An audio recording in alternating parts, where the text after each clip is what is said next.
Okay, welcome everyone. I hope everyone can hear me fine. I'm always very worried about the sound, but let me know if you can hear me. I think the sound might be a bit too low. I'm just pumping it up now a little bit. Yeah, thank you so much for being here. This is the second stream of the year. So we today is the Honest Show reviews. I'll be announcing very soon about the Nuke compositing streams as well. But yeah, please let me know if you can hear me fine, if the sound is good. I think the sound is too low, so let me just pump it up a little bit. I've changed my sound levels here, so I think that's why. Yeah, I think now it's better. Okay, it was a little bit low, but yeah. So today we have two show reels to review, and so we'll also have a giveaway. So I'm gonna give two Nuke courses during the stream. I'll give one about midway too, and then we'll have one at the end. But yeah, thank you so much for being here. We have a lot of familiar faces on the stream. It's so nice to see people coming back week upon week. It was also really nice to see a lot of familiar faces yesterday on Victor's stream. Don't forget that Victor Perez has a stream every week on Tuesdays. Don't miss that. He's giving a lot of tricks and tips for nuke composting. And I'm returning to nuke composting as well in a couple of weeks here on YouTube as well. We've discussed this last time that I will be doing what I used to do on Twitch, but I'm gonna do it now here. So there'll be some nuke composting coming your way soon. But yeah, like for now, I also wanted to thank so much the BenQ, also Foundry as well, because Foundry supports my channel as well, and that's also why I'm giving away a Hugo's Desk course. But this stream specifically is sponsored also by BenQ, and BenQ has been supporting the Honest Show reviews for a few years now. So thank you so much, BenQ, for all the support. I'm a big fan of BenQ monitors, as you probably see, as you can see here on my command center. I have 3 of them here. And I also have I always like to show my new angle. I have a new angle for my stream now, which is inspired by the podcast I just did with Ian Fales about poor things. So I considered like thinking to use a really extreme lens. So this is a 5D with a 15 millimeter on full frame, which is pretty cool. So yeah, um, yeah, I understand. Director is saying Victor streamer is still a bit high level for my lodge, but I enjoyed him a lot. Yeah, Victor is very high end for sure. Maybe come back to my streams. I'm like join my streams as well. I'm gonna be doing them. They're gonna be a bit more beginner level than Victor's. So which is gonna be it's going to be like a good connection because you have Victor with advanced stuff on Tuesdays, and then me every month I'll do like a more beginners thing on Nuke as well, which is going to be a nice thing to have. But yeah, with further ado, I just wanted to thank BenQ for all the support, and with that in mind, that's why they help us so much. I'm just gonna put their commercial here. Just if you just give me a second. Where is it? I'm always like finding things, but yeah, now I found it. But yeah, so with that in mind, thank you so much, BenQ, for supporting the stream. Here you go. You have a little small commercial from BenQ about their latest SW Series monitor, which is the one I have just here on my left. So yeah, let's just watch that commercial and we'll be right back, okay?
Yeah, I can't thank enough BenQ for supporting these streams, and their monitors are absolutely amazing.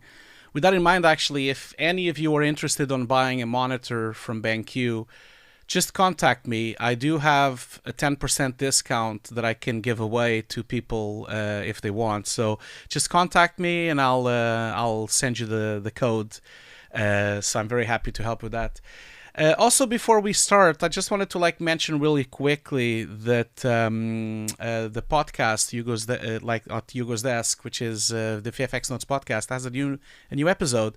So if you want to check it out, we're really proud of this one. It's a really nice episode about Guardians of the Galaxy 3, and this is a common thing we do every year. Me and Ian, every year we do all the nominees for the best visual effects at the Oscars. We do an episode on them, and then there's a playlist for all the nominees. So we did that last year, we did that 2 years ago, and I can't believe it's been 2 years for the podcast. We are on episode 52. So yeah, check that out. We have a brand new episode with Guardians of the Galaxy. You can also check out my latest videos. I opened the Stanley Kubrick The Shining book, which is a nice unboxing video that I have. We also had a Bib Zigapur at the VFX Notes podcast before that, talking about Twister, Star Wars, Need for Speed. And yeah, and I have my What's Up with All the CGI Hate as well. So check my YouTube channel out, and if you're not subscribed, please consider subscribing, because I'm almost at 60,000 subscribers.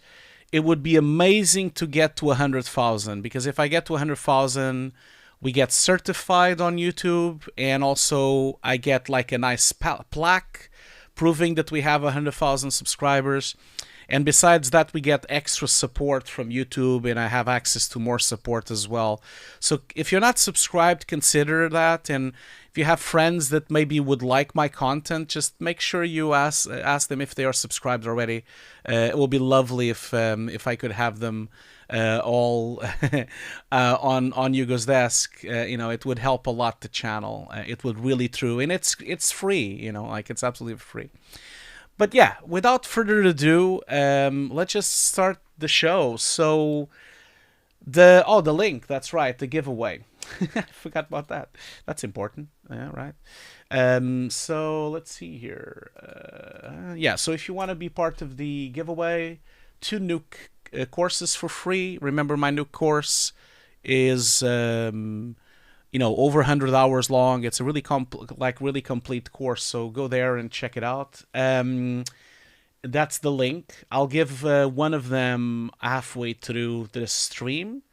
You kind of have to be here to win it. Remember, I keep saying that because I really want to announce it to everyone and then say the name to the person and say congratulations. So it'd be nice if you're here. That's right, Connor Thomas. I completely agree with you. YouTube is much better than Twitch for this kind of thing. I did Twitch streams for years. I started in 2019, and then I did streams on Twitch for 2 years. I think I did 75 streams there.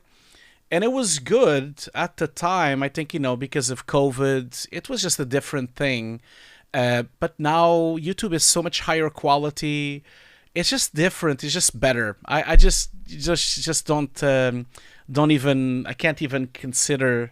Yeah. Oh, before I forget, I need to show you this. Before I forget. So I got a gift on the mail, which is very rare for me, but someone sent me a gift, and this is a company called VFX Pick. And I just wanted to show you this because I found it so fascinating. So they sent me a pillow. VFX Picks, thank you so much. If you're watching, thank you so much for the lovely pillow. It has my face on it. So I guess they went to Facebook, because this is a photo I posted on Facebook a couple of years ago with me holding a Video 8. But it's so nice. Look at that. I'm going to show you. I'm going to show you how nice it is. Look at that. Look at that. It even has a nice tint to it. It's me. Well, thank you so much. I forgot to put the mic. But yeah, thank you so much, VFX Pick. They've also put a really lovely message here thanking me, and was a gift for the New Year's Eve. I don't really. I mean, I'm not paid by them. I'm not trying to support them, but it was lovely. They always send me a nice gift every year. They sent me one last year as well, which was like some nice, really nice teas as well. And Anna loves tea, so she was very happy with that. But yeah, thanks.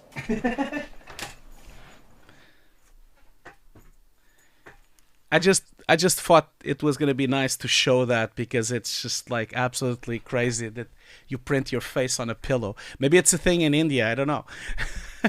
I just thought it was good. Um, okay, let's start the show then. We have our first contestant, I guess, if we consider that this is some kind of TV show. It's Thomas. Thomas, let's see if he's here. I'm gonna just like hook this up. Give me just 1 second. I'm gonna swap this thing around. Okay, so I hope Thomas is here already. So let's see if he's here. Hopefully he's here. Oh, sorry, I forgot to switch the camera. Completely forgot to switch the camera, but apologies for that. Sometimes I forget. Okay, let's just see if Thomas is here and see if he wants to join. Hopefully he wants to join, and then we can keep going there. So Thomas, if you are watching, just come on by. Come on by to, I've sent you a Zoom link, so come by and we will check it.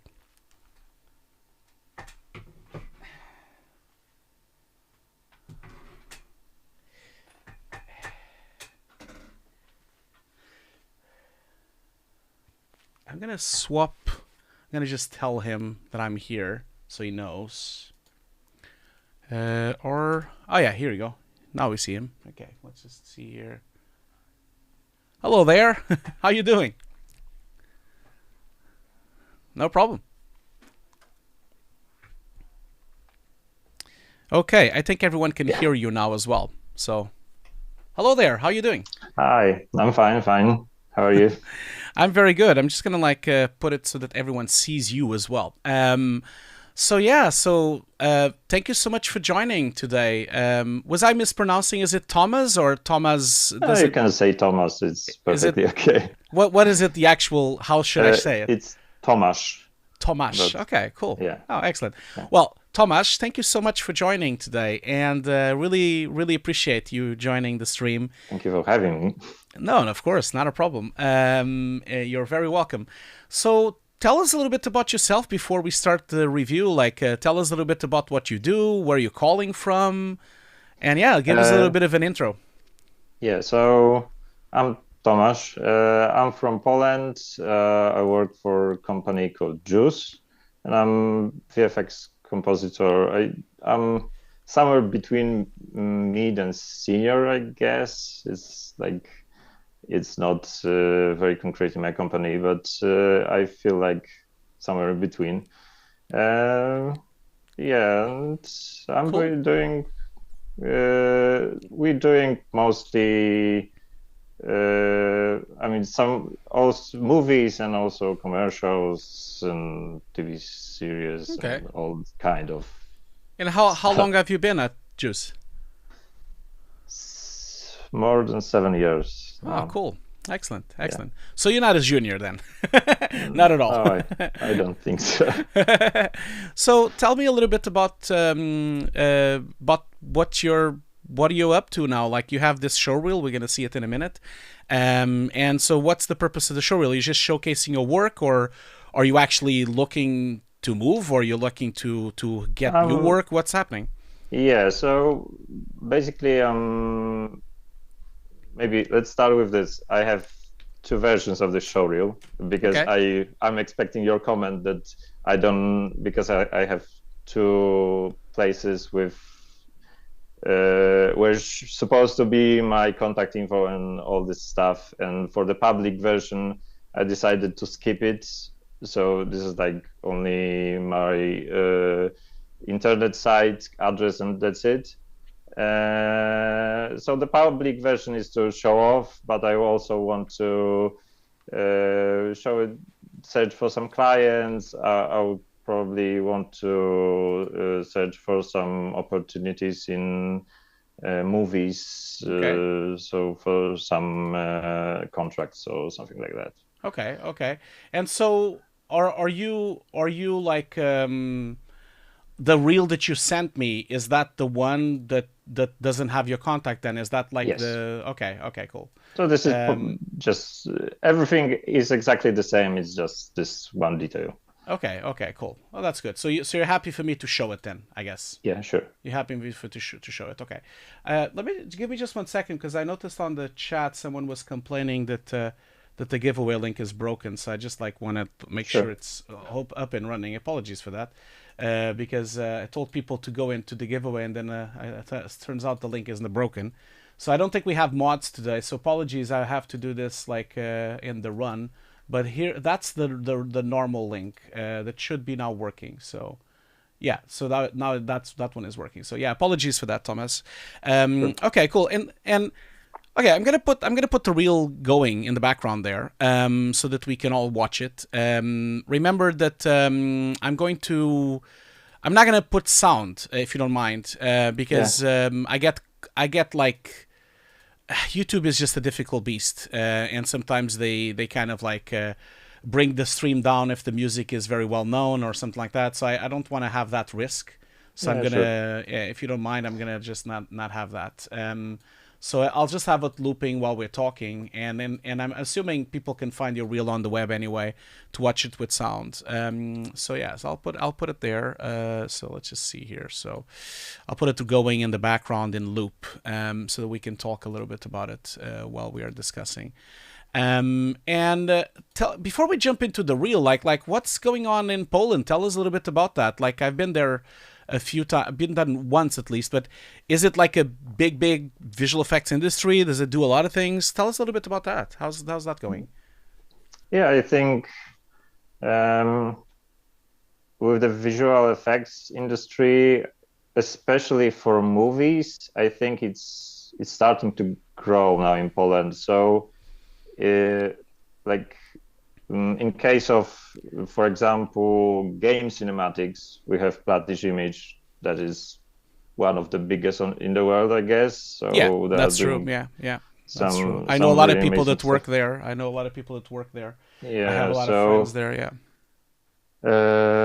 so that's big in Poland. In case of like movie production, it's starting. So I'm seeing more and more companies doing that. Like company that I work for is also starting to do bigger and bigger projects. I think the biggest now was Westworld, I guess. Okay. Um, but in that case, it's still I think many companies are trying to get into that, but it's not as big as like in Germany, for example. Of course. Um, I see. I see. but yeah, I think this market is growing really fast. Yeah. It's the same as game dev in Poland. It's also like booming now. Yeah, of course, absolutely. No, I know that from the games industry. I know it really well, and also both from amazing game developers that work there, but also like you said, Digi as well is really famous, and there I have quite a lot of friends that work there. Now, looking at your showreel, like your showreel is entirely made of production stuff, right? There's no personal work here, is it? Like, Yes, yeah, yeah. I know Yeah. that you No, don't no. like it. No, I like it. No, of course not. No, I'm not saying that. Like I do like it. No, it's just that I keep saying this on the show that it's not like I'm gonna give feedback. These shots are Yeah, production ready. They've been delivered. There's been supervisors looking at them. There's no way I'm gonna give any kind of like complaint or say something about the shot because I don't know the I don't know the how the circumstances of how the shot was done. Because being in production now for more than 20 years, I know how much constraints sometimes we have in production. yeah, Both from budget and time in production. So it's really not fair to compare to a student reel where the students have all the time in the world. So the students have no excuse, you know. But we do have excuses because production is tough and deadlines are tough and budgets are tough. So, but I have to say, your show reel looks amazing. It's really good and it's very well presented as well. The music is really good as well. The intro animation you've done is great. It's a fantastic show reel. So congratulations, because I thought it was a lot of top-notch work here, and yeah, I really have to say applaud you for that, because I think you have a great body of work here to showcase, you know, and very artistic and very beautiful shots as well. I'm glad to hear that. Yeah. Okay, cool. So let's well, although I'm not going to give you much feedback, let's just talk through so people know what's going on here. So first one here, we have Company of Heroes 3 from Sega, done at Juice. So tell me a little bit about this project. How you did some compositing, did you do a lot of shots? Did you work a lot on it? How was this thing? Yeah, so this was actually a cover image. I did let me recall. It was about 5 shots for this cinematic. Yeah. It was like very straightforward, like AOV compositing. Yeah. What kind of render engine were you guys using on this? Actually, the renders went from Platige. I'm not sure. Okay. We did the compositing part, so okay, cool. I can't really tell you. That's fine. That's not a problem. But it's very well made, and you guys did some really beautiful lighting here. Like, I really like the bloom going on through the buildings and the not being afraid of being overexposed, which is really nice. Like, the exposure of it looks really, really nice as well. The sunny lighting, which is really beautiful, and the nice shadows as well. Yeah. I mean, this is this kind of project that just the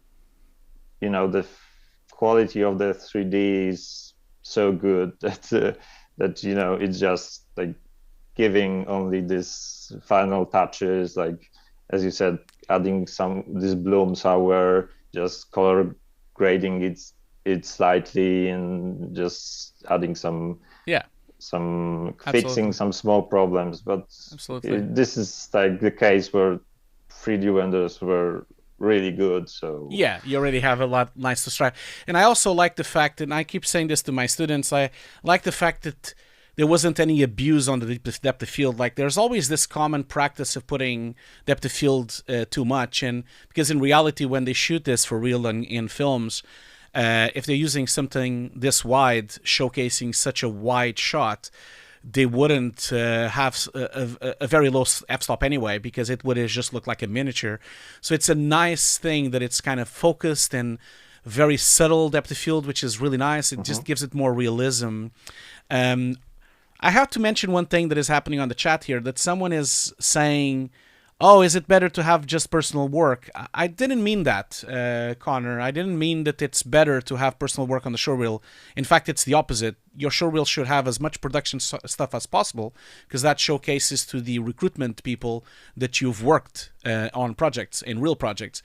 What I mentioned is that I was just mentioning that normally it's easier to do feedback to personal projects. That's what I meant. When I'm doing this showreel review, when I'm doing these honest showreel reviews, usually it's the artist gets more out of me when we're doing, student work and doing work that needs refinement. There's not really much to refine here. So that's what I meant. I don't want anyone to misunderstand me that I'm saying that you should just have personal work on your reel. That is not what I meant. So I just wanted to clarify that before people say that I said that.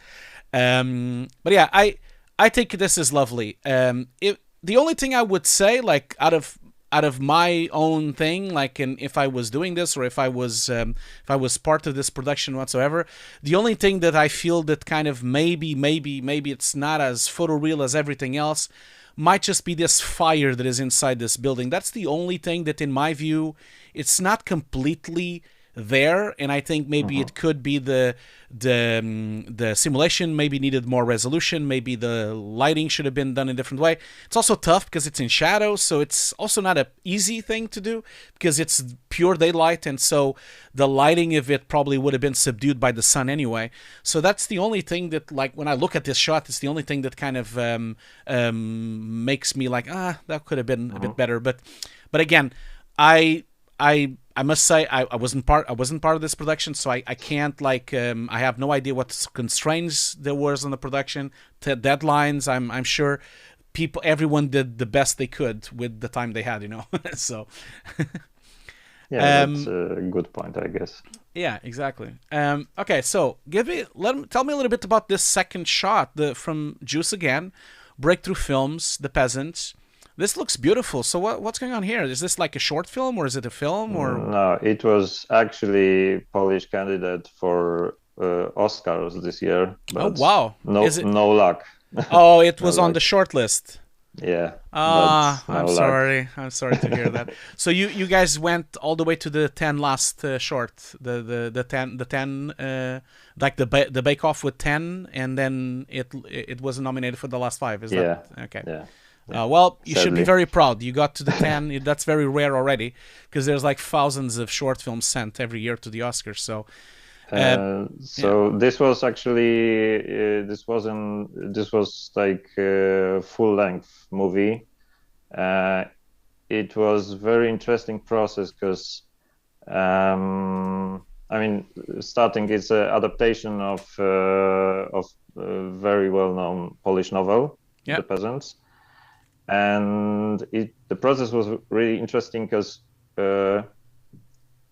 every shot was the shoot was on green screen with actors, but then we did compositing like normal movie. Then actual painters were given the frames of composites that we did, and painted every frame by frame for whole movie with oil paintings. So it was like 80,000 paintings or 60,000. That's insane. Yeah, it's insane. That's beautiful. How many people were on this? Like, then is it like a large team? So, from what I know, because painting part was done by someone else, there was around 100 painters that worked for 3 years. Wow! To do this, there were some frames. From what I know, there were some frames that were interpolated in some way, but the base was all really painted by hand. So I see. It's very cool. It's really, really cool. I hope it. I hope I get to see it. Is it out already, or is it? Still... you can see it on streaming already, but I'm not sure is it Netflix or Amazon Prime. Okay. I'm not sure. Cool. I'll go and find it. Thank you so much for showing it to us. Okay, so then we have Cyberpunk 2077, like Phantom Liberty. Basically, I'm actually playing this now. I'm actually playing it because I have said, well, I don't know if I don't think I've got to this. I don't remember this part. No, because this is end credits. So oh, okay. I'm sorry. So I've already previously played the game a long time ago when it came out the first time, but now I went back and kind of like went back to halfway through on the game where you can then start this part of the campaign. So it's fantastic. It's a really good campaign. I think it's one of the best DLCs that I've ever played in my life. So, but yeah, tell us a bit about this, like CD Projekt Red. And this is compositing, but this is like, I guess, is this kind of effect being done in compositing, or is it in 3D? Like, how is this being accomplished? So this effect went through so much R&D. Because it's like there's like 3 layers of it. We have effect that is made in 3D with these lines. Then we have effect in Nuke that was, we have these planes with, and also like, oh, it's hard to explain. There were like modulation effect that was displaced and put in 3D. And then on top of it, we have like After Effects plugin that was going on top of everything. So like it was crazy to do the final version of every shot. We had to do like 3 or 4 passes of rendering to go through all effects. Wow. Wow. Okay. Wow. No, it looks really, really nice. And I bet that this kind of thing is those kind of projects where you do a lot of iterations and you do a lot of backwards and forwards until everyone is happy.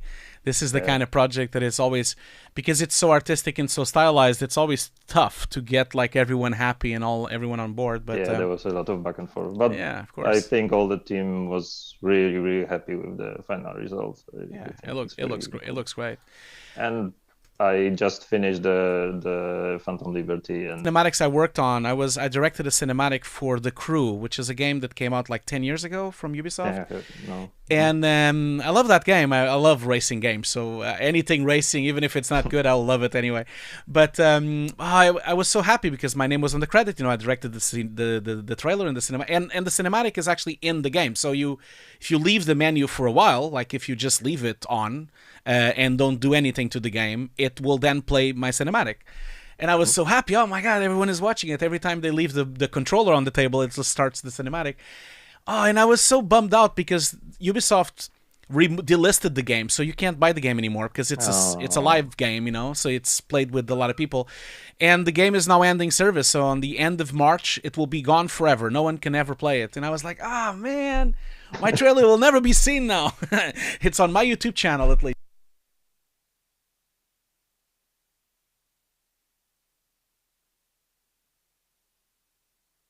Broken one thing. Oh, I think it's back now. Sorry, for like a second or so, the sound was off, but I think it's back now. You can hear me, right? Yeah. Yeah, sorry. I think the sound. I hit my hand on the table and something switched off. Maybe I can't hit it so hard. Okay, cool. So next up we have HBO with Westworld. So which season is this? Which season of Westworld is it? We did season 3 and 4. Okay, so cool. Yeah. Not the first best one. I know. I only saw the first 2 seasons, so I don't even remember this shot. I kind of gave up. I'm sorry to say that. Kind of gave up a bit. I think most people did as well. Me too. But yeah, tell us a little bit about this. Like some compositing. So what was the compositing all about? Like, is it in this cases, like there was a lot of cleanup, like a lot of cleanup. For example, the drone that you see on the left, it was an actor actually in the suit that you can see. It's not 3D, but there were like holes in it, and there was a lot of cleaning it up, and it was really hard in some cases. I see. Basically, there were 3D replacements. The drone behind the guy it was on set, but it's replaced with 3D. So yeah, but there was like a lot of cleanup work. And yeah. I see. And cool. And I think that's it. Really, that's the last shot that you have. You have a really nice animation, by the way, for the show. I have background. Oh no, sorry, it's not over. Sorry, what am I saying? It's not over. You just have like sorry. Intro. I'm so sorry. I saw that and I thought, oh, is it over? I thought it was a bit weird that it was so short. So sorry about that. Of course, because I saw I saw the other shots from the Company of Men. I saw that as well. So that was just the intro. Yeah. So. You have another shot here from Westworld. Again, some cleanup, a lot of wire removal and projection that is going on here. Tell us a little bit about this then as well. Hello? Oh, you can't hear me? Oh, maybe it's wait a minute. Did it? Is it gone again? Just give me a second. Let's just see if it's. Is it gone again? Maybe it is. I don't know. I stopped hearing you, but maybe it is something else. Let's just switch on and off again.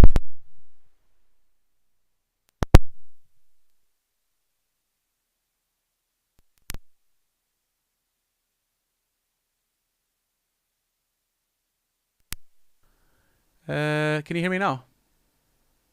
Am I back? No. Okay. I think your sound is gone. Maybe.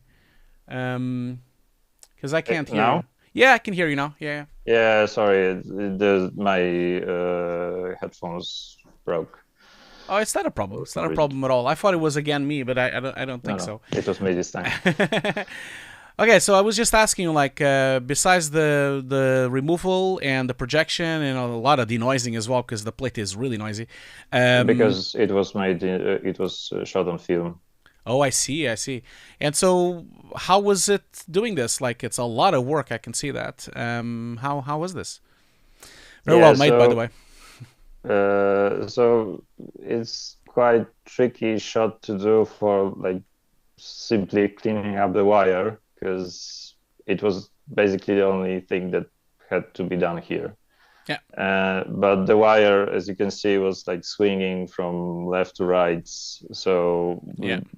So I basically had to do a projection and then do a cleanup of like actors, basically frame by frame, because it was impossible to do it other way. Yeah, and it covers everything. It goes in front of his leg. It goes in front of the back. It just goes everywhere. So you had to rebuild the whole side of the leg as well, because it's just bouncing around so much. Yeah. Also, there was like there was a light moving on these jackets of the guys. So also there was like a lot of like frame by frame cleaning up to match.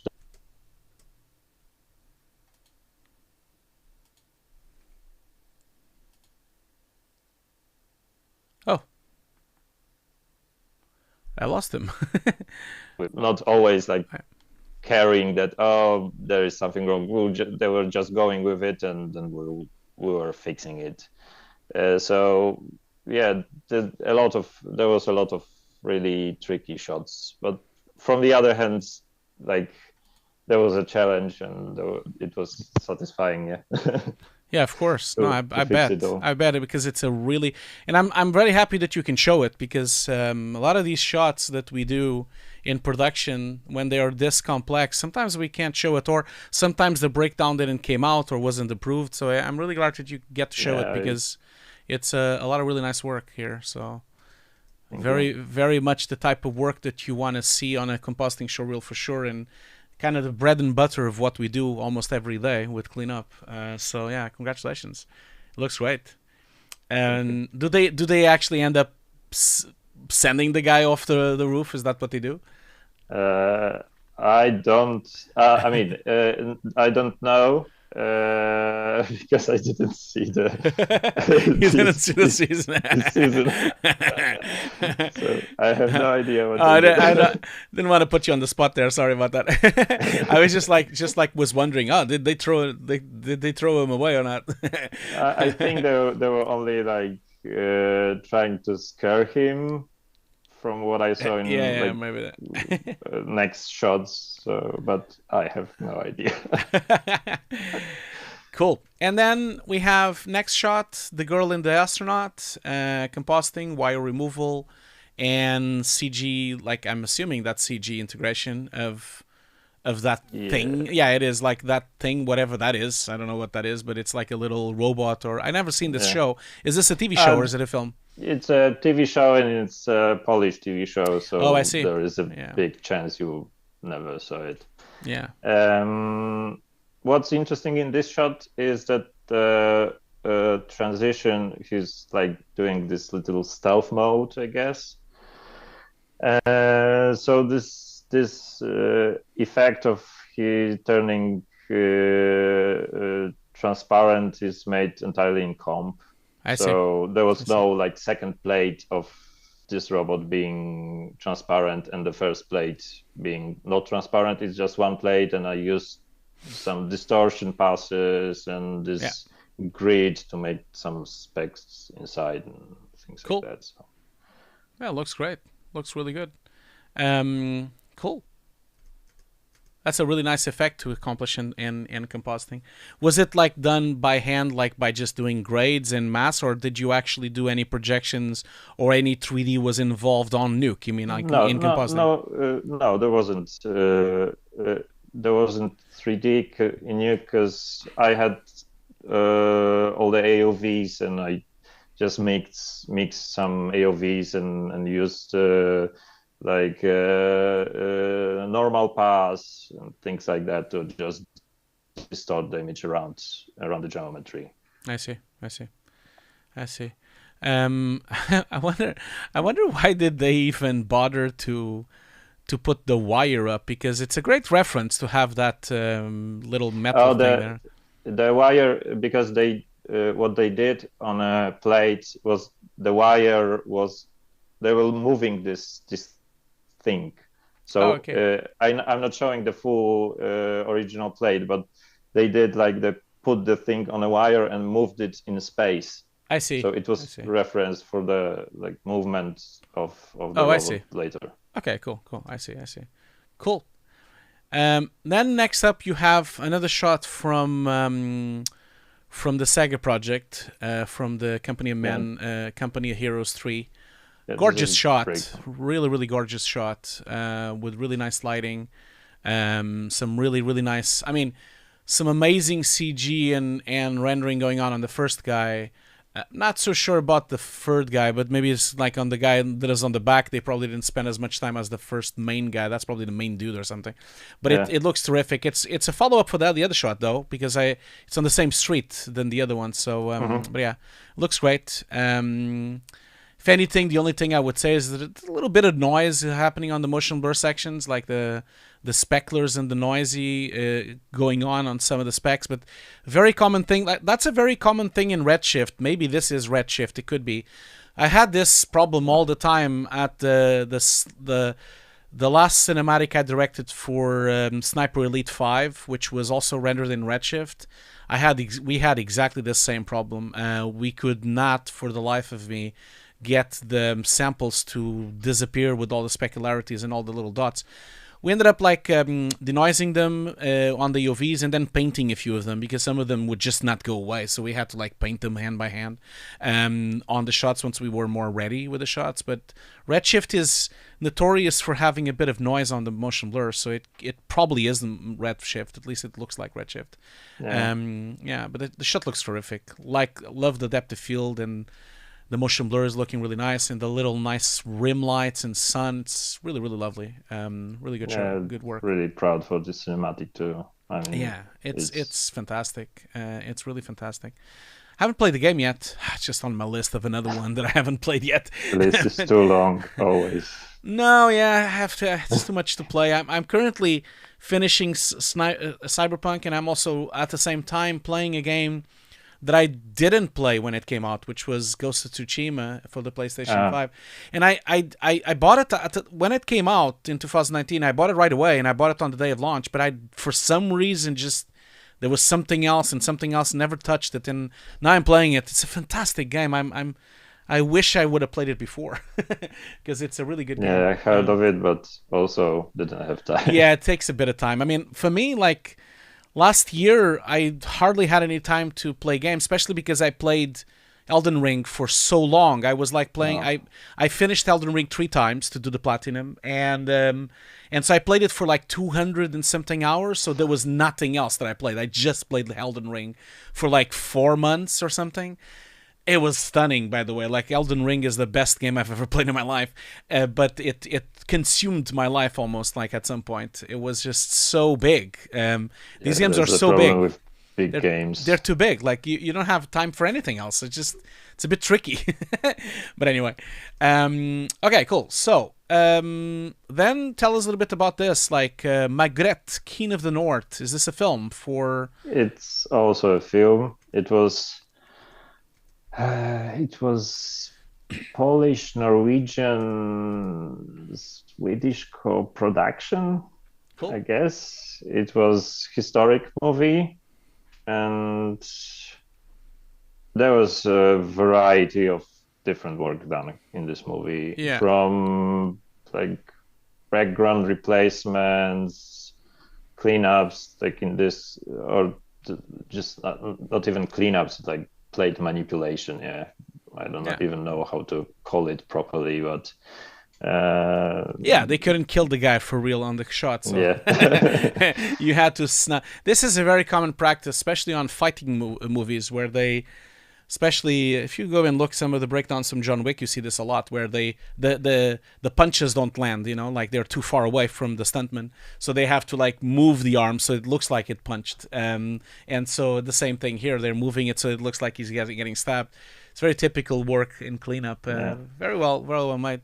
A lot of rotoscoping and a lot of nudging that you have to do on this, but Painting. yeah, so much motion blur you can kind of go with some stuff as well. Cool. Then you have this Buick. This is a commercial, I'm assuming. This is the only commercial I have in here, but Cool. I like it so much that I decided Yeah, to it's put it anyway. Yeah, of course. There's nothing wrong with commercials if they're looking fantastic. This looks fantastic. So yeah, I think you should be proud. It looks really nice. So I love the plate though. Like they shot. There's a lot of people on this plate. It's just like, it's insane. She's like not alone at all. Yeah. There's a lot of people here, but I guess that's necessary. But there's a lot of people with fans here. I like that this dude is like wearing a baklava for some reason. Yeah, some of these shots, for the I don't have breakdown for the shots from the peasants, but also there is a horse in the beginning, and it wasn't three green guys in green suits just pulling. So, It's always, I love to watch these behind the scenes because they're so ridiculously silly sometimes. The other day I was doing an episode with Ian Fells for the VFX Notes podcast, and we were doing Napoleon, and there's this really lovely breakdown of Napoleon from ILM, and the shot has like this shot where you have someone on a horse, and then they've made like a little bit of snow around the horse, just a little bit. And then the whole shot is just the parking lot with all the cars, and yeah. There's like the vans of the set, and there's people drinking coffee. And then they just use the guy with the horse just a little bit. They're probably using like 10% of the plate. And then the whole rest is just like a complete CG extension that they put around him. And so they just shot it on the parking lot and just, doesn't matter. They're just there. We'll take them out later. It's and just and then they said, "Is no VFX." Yeah, exactly. Yeah, exactly. No. Yeah. I find it fascinating because Napoleon, because now it's nominated for the Oscar. Now there's a lot of breakdowns out because they're showing them all. Like, oh yeah, here's the VFX. There's 3,000 shots. They spill the beans as soon as they get nominated. They say everything. It's just so funny. But yeah, this is a lovely shot, man. And so I guess, CG sphere and then compositing, and that was it, right? Or is the sphere also done in comp, or is it like CG? No, the CG, the sphere was in CG. The background, the stars, was projection in Nuke, and then the water was with 3D, but the particles floating around was particle system in Nuke. Cool. Cool, very well done. And then this one, The Liberator from Netflix, look development. This is another lovely shot, lovely project. So this is live action plate, I guess, that was painted, right? So yeah, so there was also a few levels of different effects going here. Though this is only the look development plate. It wasn't in the series because they're ready. We did it internally we started building it in After Effects, and it transitioned to Nuke. I see. So this is what I did, but there is this shot in the Liberator, and it looks slightly different because it went through all the production pipeline, and this effect changed a bit. But I see. Yeah, there was, I think, the most interesting effect was like, we projected these lines on onto actors. So they were also like painted on set, but they have this small like hashes, like lines, and there was like special effects that we developed that And was it projecting these lines.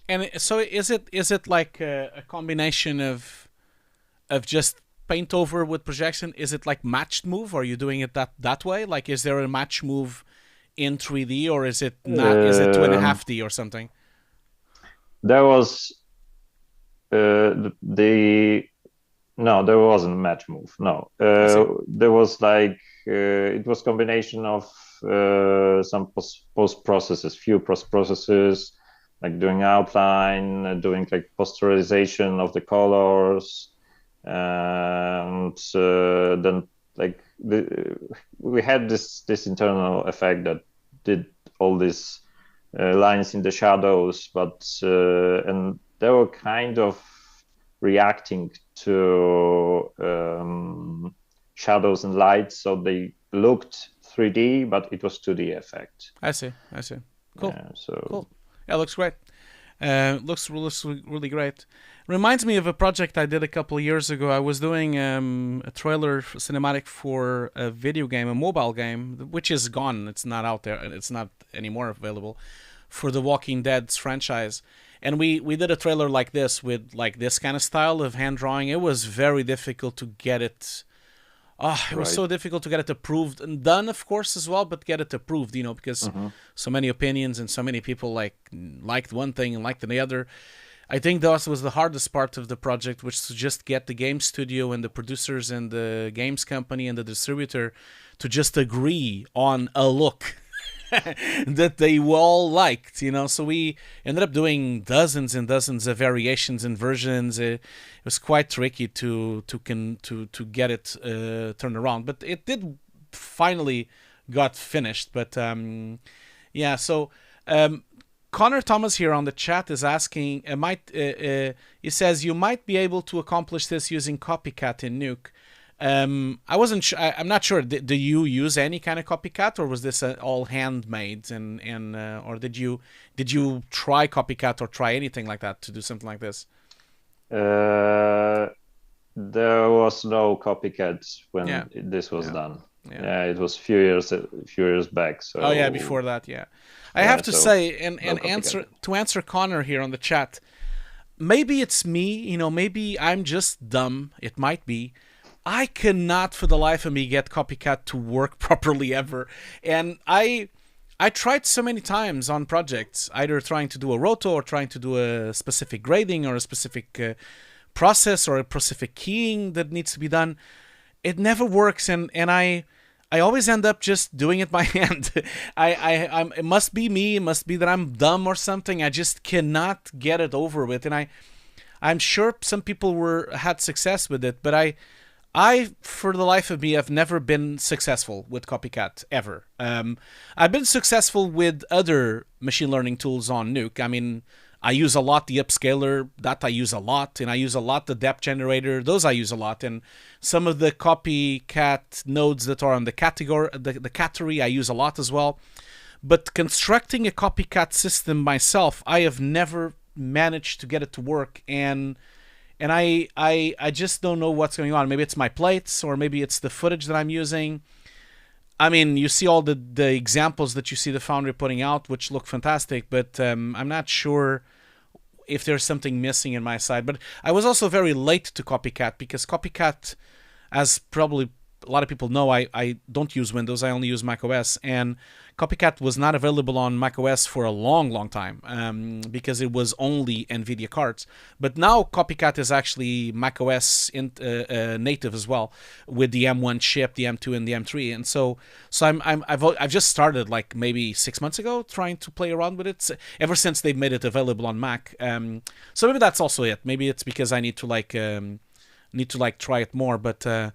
But what about you, Thomas? Have you tried it? Have you used it successfully? Yeah, I really don't have much experience. I with Copycat, to be honest. Yeah. I didn't have too many opportunities to try it. try it. So I did some experiments for myself, but not in the commercial space or anything like that. One thing I must advise everyone, and also like really give a tip to everyone, is the upscaler on the machine learning tools of Nuke is really remarkable, and to a point that now I never render anything in 4K anymore. So because lately, like when I did the Sniper Elite trailer, we rendered 2.5K and then upscaled it to 5K in using the upscaler in machine learning, and it did some amazing results. Obviously, you kind of have to be careful with certain AUVs and certain passes. We kind of had to process certain parts separately, and then kind of reconstruct the AUV system. But it was remarkably efficient to do the upscaling instead of rendering 4 or 5K in render. Obviously, for our project, worked fine because we were delivering for YouTube anyway. Not saying that would it work for a film, probably not. But for YouTube, it works fine because 4K on YouTube is quite compressed and it's quite blurry. So it's like you don't really need much to make it in 4K. But the upscaler is great. It is really great. Yeah, generally, these AI upscalers are just blowing my mind sometimes. They are. And yeah, Connor, you're right. Like you're saying, is it better than Topaz? I'm sure Topaz is amazing, but Topaz has a big problem for me. Topaz does not support ACEs and EXR, so it's a bit pointless because I can't really go to Topaz to do anything. I kind of need to stay in Nuke so that I can maintain my ACES pipeline and maintain my full 32-bit float and dynamic range and everything. Topaz is just really good for like footage and for having ProReses and QuickTimes, but for CG it's a bit more tricky because you have to compromise a lot in dynamic range. So, but yeah, I didn't mean to start an entire conversation about this now. Anyway, let's move on. So next up we have sci-fi. We have The Magicians. So it's the TV show, isn't it? I haven't seen it, but I think it's a TV show. So what? Oh, sorry, it's over already. What happened? What did you do? Oh, it's the eyes. Oh, I see. I just noticed that. It's the eyes. It's oh my god! Interesting projects because there was again a lot of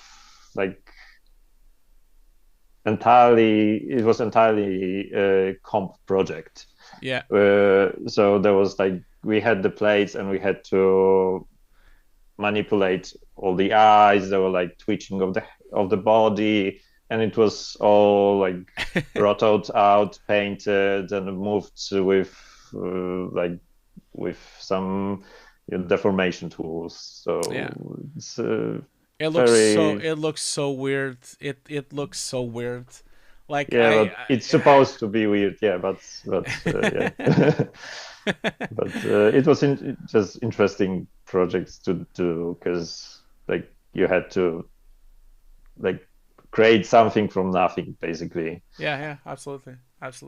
It looks great. Okay, cool. And then we have Ambush. So, you were on set supervising this. This is cool. You were actually on set for this. Yes, I did. Cool. The shoot was in Colombia, and it was crazy. It's a lovely split diopter here. That's nice. Yeah. That's really nice. Split diopter alert. We need to call it.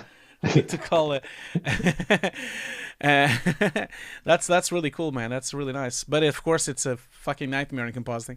But yeah, that's nice. So you went to Colombia to how long were you there doing this? 2 weeks. Oh, that's cool. So yeah, so I didn't do any compositing in this project. So I was only on set. Only on set. So I wanted to show them not only doing compositing, but also I don't have much experience yet with supervising. It's I'm just starting, but that's something I want to learn. So yeah, of course, absolutely. I love to be on set. I like it a lot, and it's like I go a lot on set, and it's lovely. It's just like a different thing. Yeah, altogether. I think. I mean, for me, this was really amazing experience being there. Yeah, really. Of course. I bet it's really nice, and you learn a lot as well, and especially you get to see all the nice tricks in and tips and things that they do to just accomplish these shots on set, because there's so much fakery going on the shots. So Yeah, it's and it great. also like enriches your compositing experience because you just know how things work Exactly, better, I exactly. guess.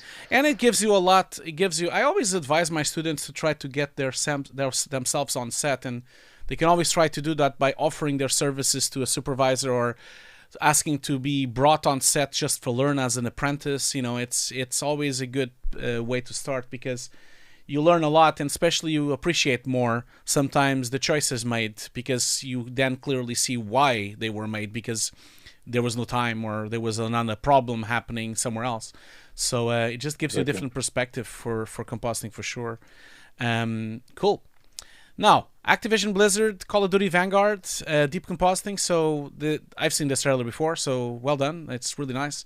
And so tell us a little bit about this. Like, did you work on a few shots or just this shot? Like, how was this? Uh, so again, it was a cooperation with Platige, Yeah, and I worked on the sequence because I mean, so the shots before and after, but it's connected in like one sequence, so yeah, it's kind of few shots, but one shot, I guess. yeah, Uh, yeah, so it's infamous going through the eye, yeah. Yeah. but someone have to do that. So But almost as famous as going through the earth and see the earth yeah, outside the yeah, space. No, it's like, oh man, another shot with an eye. yeah. But it's very well done. So It's like really beautiful motion blur going on and nice macro going on and a lot of detail on that skin. Jesus Christ. It's like the skin is so well made. It's just like really, really top notch work there.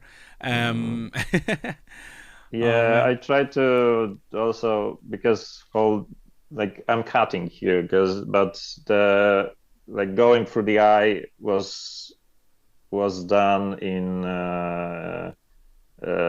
Nuke, so we had like few layers in 3D system and a Yeah. lot of some effects.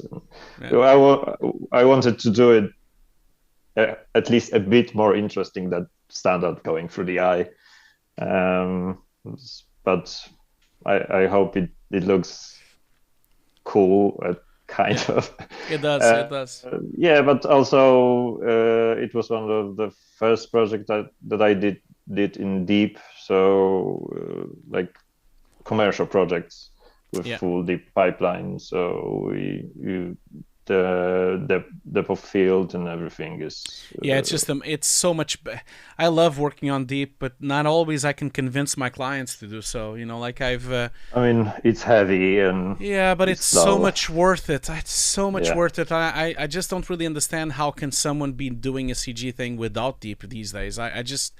But I do get that problem often. Like I've done quite a lot of projects in deep now in my career, and whenever I have a choice, or whenever I'm on a place where I can make that choice, I'll make it, because it just gives you so much more control over the depth of Yeah. field, especially with bokeh, and so much more control than putting layers and also merging things from the 3D system. It's just a different level, and I know it's heavy. I know this and that, but who cares? You just pre-comp things and pre-render them, and you'll get there. I just feel that the benefit, and regarding the heaviness as well, like I must say that it kind of depends also, because if you have a very robust cache system, a very powerful graphic card, you can probably get away with a lot. And I've there's certain things on a computer that you can really upgrade to get more out of deep, if especially the bandwidth that the disk can cache. If you can improve that bandwidth by making it more RAID systems and get more blades together, and make a bandwidth with more like 20,000 megs per sec or something like that, then you are really going to be playing back deep almost at the speed as normal Yeah, renders. so when Yeah. you scale it to a whole company, then to have Of like course, everyone that's the have problem. It's a lot of money. yeah. Of course, I understand that. I understand why, But we have like now in Juice we have like I would say hybrid version of using deep yeah, that we do compositing mostly in normal pipeline, but we always have deep passes. Yeah, rendered. extra. So Yeah, of course. when we need to do some deep effects, we can always like Yeah, use those. that's what we do as well. That's what I've been doing. At least that's a compromise I've been managing to get my clients Yeah, to agree. But yeah, that's cool, man. That's cool. Cool. And that's it, I guess. That's it. yeah, that's it. Very well done. Very good showreel. I mean, it's a commercial showreel, really. Like, it's not really like a showreel that you normally have for recruitment, because you have an intro and you have it to the beats of music and you have a lot of shots that go backwards and forwards. But that's what it happens once you're this experienced and you have a lot of experience. Then you start making a showreel that is a showreel to be viewed and not for hire, really. It's just to be viewed as a really nice piece of work. So well done. I think you did really good, and congratulations with all the really good work that you have here. Thank you. Yeah. I guess that's it then. Thank you so much for joining. Is there anything else, Tomasz, that you would like to say or ask or talk about or no? I I don't think so. I think Okay. we like. I mean, as you said, that's like mostly commercial stuff, and so also it's like hard to like point something else in the shots. Yeah, so I Yeah, think it is. It's You have to understand that I'm not going to like judge things no, because no, no. because I understand it not fully. So yeah, not only because I don't know the complexities of the limitations you had in production, but also like this has been out already, all of this, and there's no point of us revisiting. Oh, it could have been this, could have been that. Like, what's the point? It's out. It's on yeah, the TV. It's on film. It's on the web. It's already been out. Everyone has watched it already. You can't go back and fix it anyway. Like I am very harsh with my students and the juniors that come to the show here, because I think they have time to do the shots and they have need to do the shots better because they're not delivering them to anyone. They're just delivering them to themselves. But I must also say I haven't really seen anything that is bad. I think your showreel is very high quality, and I think you have a lot of really good work here, and there's nothing that I can see that has any problems whatsoever. You're a very accomplished compositor, and you have a lot of really nice shots here as well. So well done there. thank you again. No problem. So without that, like, I thank you so much for joining again, and I guess I'll see you next time. You're always welcome to come back as many times as you want, and just don't be a stranger, and I hope to see you soon. Okay. Have a great day. Have a great day too. Bye. Okay. See you later. Bye. Okay. Cool. Well, thank you so much for doing that. That was great. It's really nice to see a very good showreel, like a very accomplished professional showreel on the show as well, because it just gives you, like, I guess I would say that this gives you a goal to aim for everyone that is watching, that is junior or starting out now, or like starting their career, or kind of wanting to know what to have on the showreel. This is Tomasz's showreel is really a good idea of, okay, this is what you want to consider. Obviously he's very experienced, so keep in mind that you're not going to be there on that play, especially because some of his shots are produced with a lot of people involved, and so it's always a different world when you are working alone, of course. But yeah, it's an awesome showreel. Great job. And so, okay, cool. So we'll be back soon. We're gonna have a break, and like always, we do a 10-minute break. And once we come back, we'll do the first giveaway, and then we'll have the last showreel of the day. So thank you so much. I'll be right back, and don't go anywhere. Don't forget to stretch your legs. Don't forget to kind of like basically stretch your legs, drink some water, relax your eyes for a bit, and I'll be right back in exactly 10 minutes. I'll see you very soon.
We are now back. Sorry, I was muted.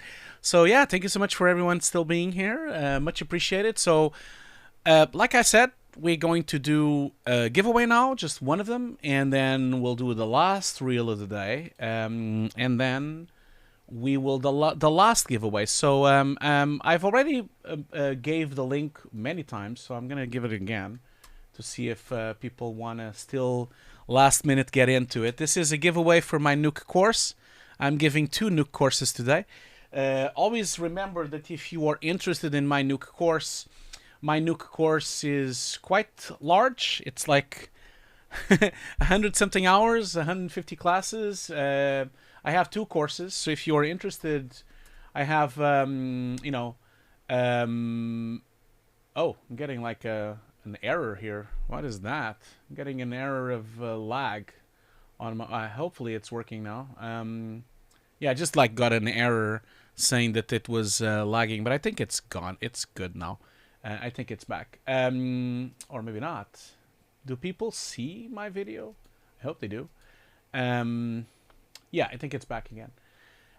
So if you want interested on my Nuke course, you can always join the course as well. I have 2 courses. I have a workshop course, which is pre-order. I'm still working on it. And then I have as well the Nuke course itself, the one that a lot of people are part of as well. So I think I'm going to just like reset my air and then rec. Yeah. Apologies for that. Had to... Let's see if it's back now. Is it back now?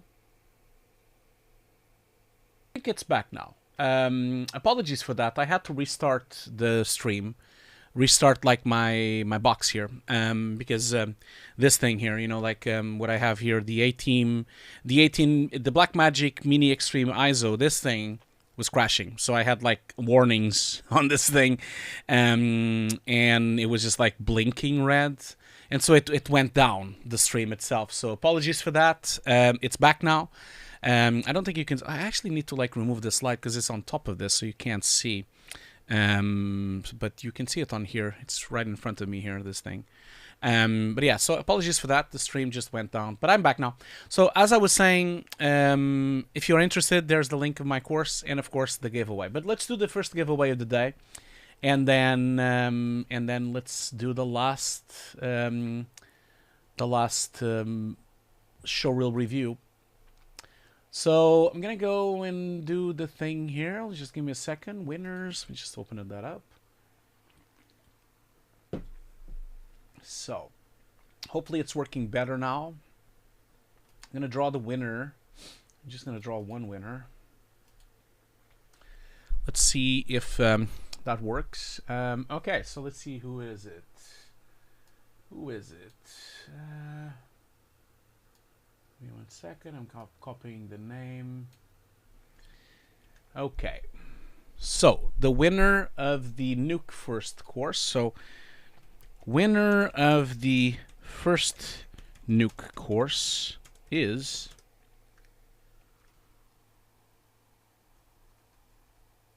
Okay. So I hope he's here, or they are here. I'm not sure if it's him or not, but so the winner is Carlos Jolie 98. Carlos Jolie 98. I hope it's not means that you were born in 98. I'm gonna be very depressed if that's the truth. Okay, cool, Carlos. You this is fast. You just like, I won. So that was quick. Yeah, so Carlos won. Congratulations, you won the Nuke course for free. Hopefully you're not a student already, and if you are a student, I'll give you my workshop for free. But you were born in 98. Oh my God. Ah, oh, Jesus. 98. That's the year I started in university. The first year of university. So, damn, people are. I'm old. I was born in 78, so I was already 20 when you were born. Okay, congratulations, my friend. You were born in 97. Oh my God, everyone is so young here. So yeah, I'm putting the flag here. I was born in 78. I'm the old guy here, the old dude, still pumping. Okay, anyway, So let's jump into the next show review. We're pretty late already for it, but and then we'll have the last giveaway at the very end. So hopefully they're here, and I'm gonna just open up the Zoom call here, and hopefully see. So this is gonna be Federico. So let's see if Federico is here. Hopefully he is. If he's not, he can probably see me on the chat. Apologies for that. So, let's see if he's here. So, Federico, are you going to be joining me? Tell me things. Yeah, I can. Hello, can you hear me?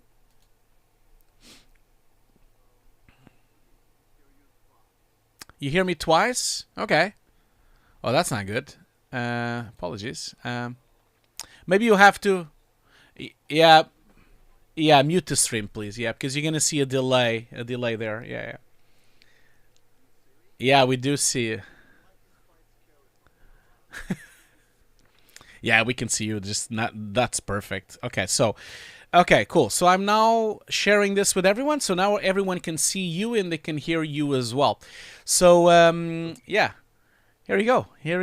I hope you. Yeah. Apologies for the delay. I know we should have started a little bit earlier, but it took me a while to do the first reel, so apologies for that. Yeah, I've seen the guy before, Thomas, right? Yeah. Apologies for the delay. But yeah, Federico, like, thank you so much for joining me. I really appreciate it. Really appreciate you just contacted me quite recently, and so thank you so much for taking the time to come to my stream today. Cool. So why don't you tell people where you're calling from and what are you up to and what do you do and how long you've been working? Like, yeah, give us a little bit of intro for everyone to know you. Yeah, I'm Federico Faccioli. I'm come from Italy, and I'm 23 right now. Cool. Years old.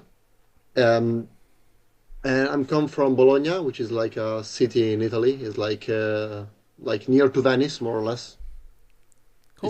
If you've been to, yeah, I've been working I'm a Escape Studios student right now. I finished the course like in July, to be honest. Yeah, in July, and in those like 6-7 months, I've been doing like some freelance works due to the strikes problem.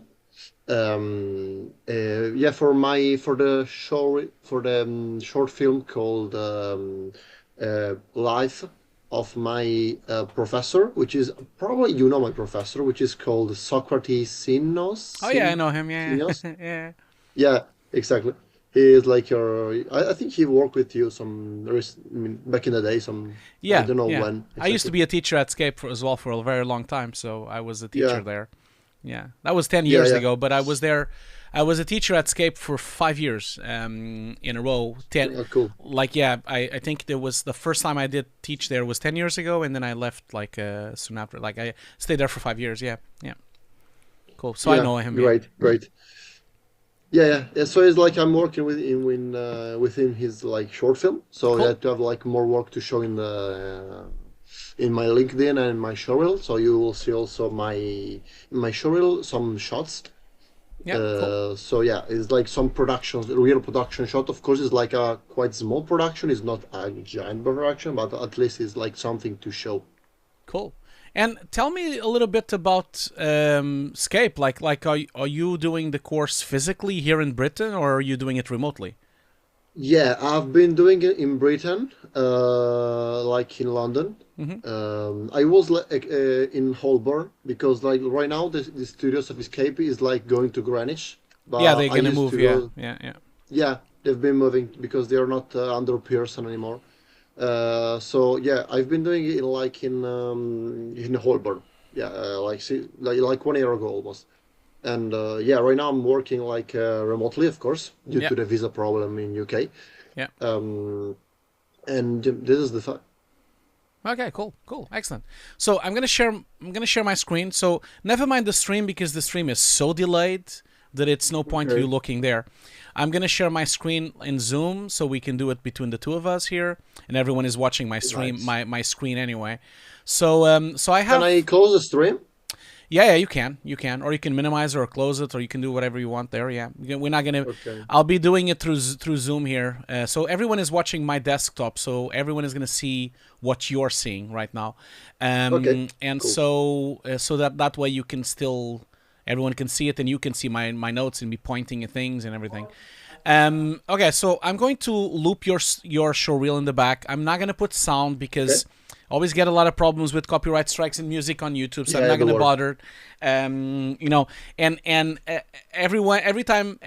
time someone tells me, "Oh, don't worry, my stream, my showreel has no problems," and then it has, so I'm not gonna risk it. So the reel is going here, so.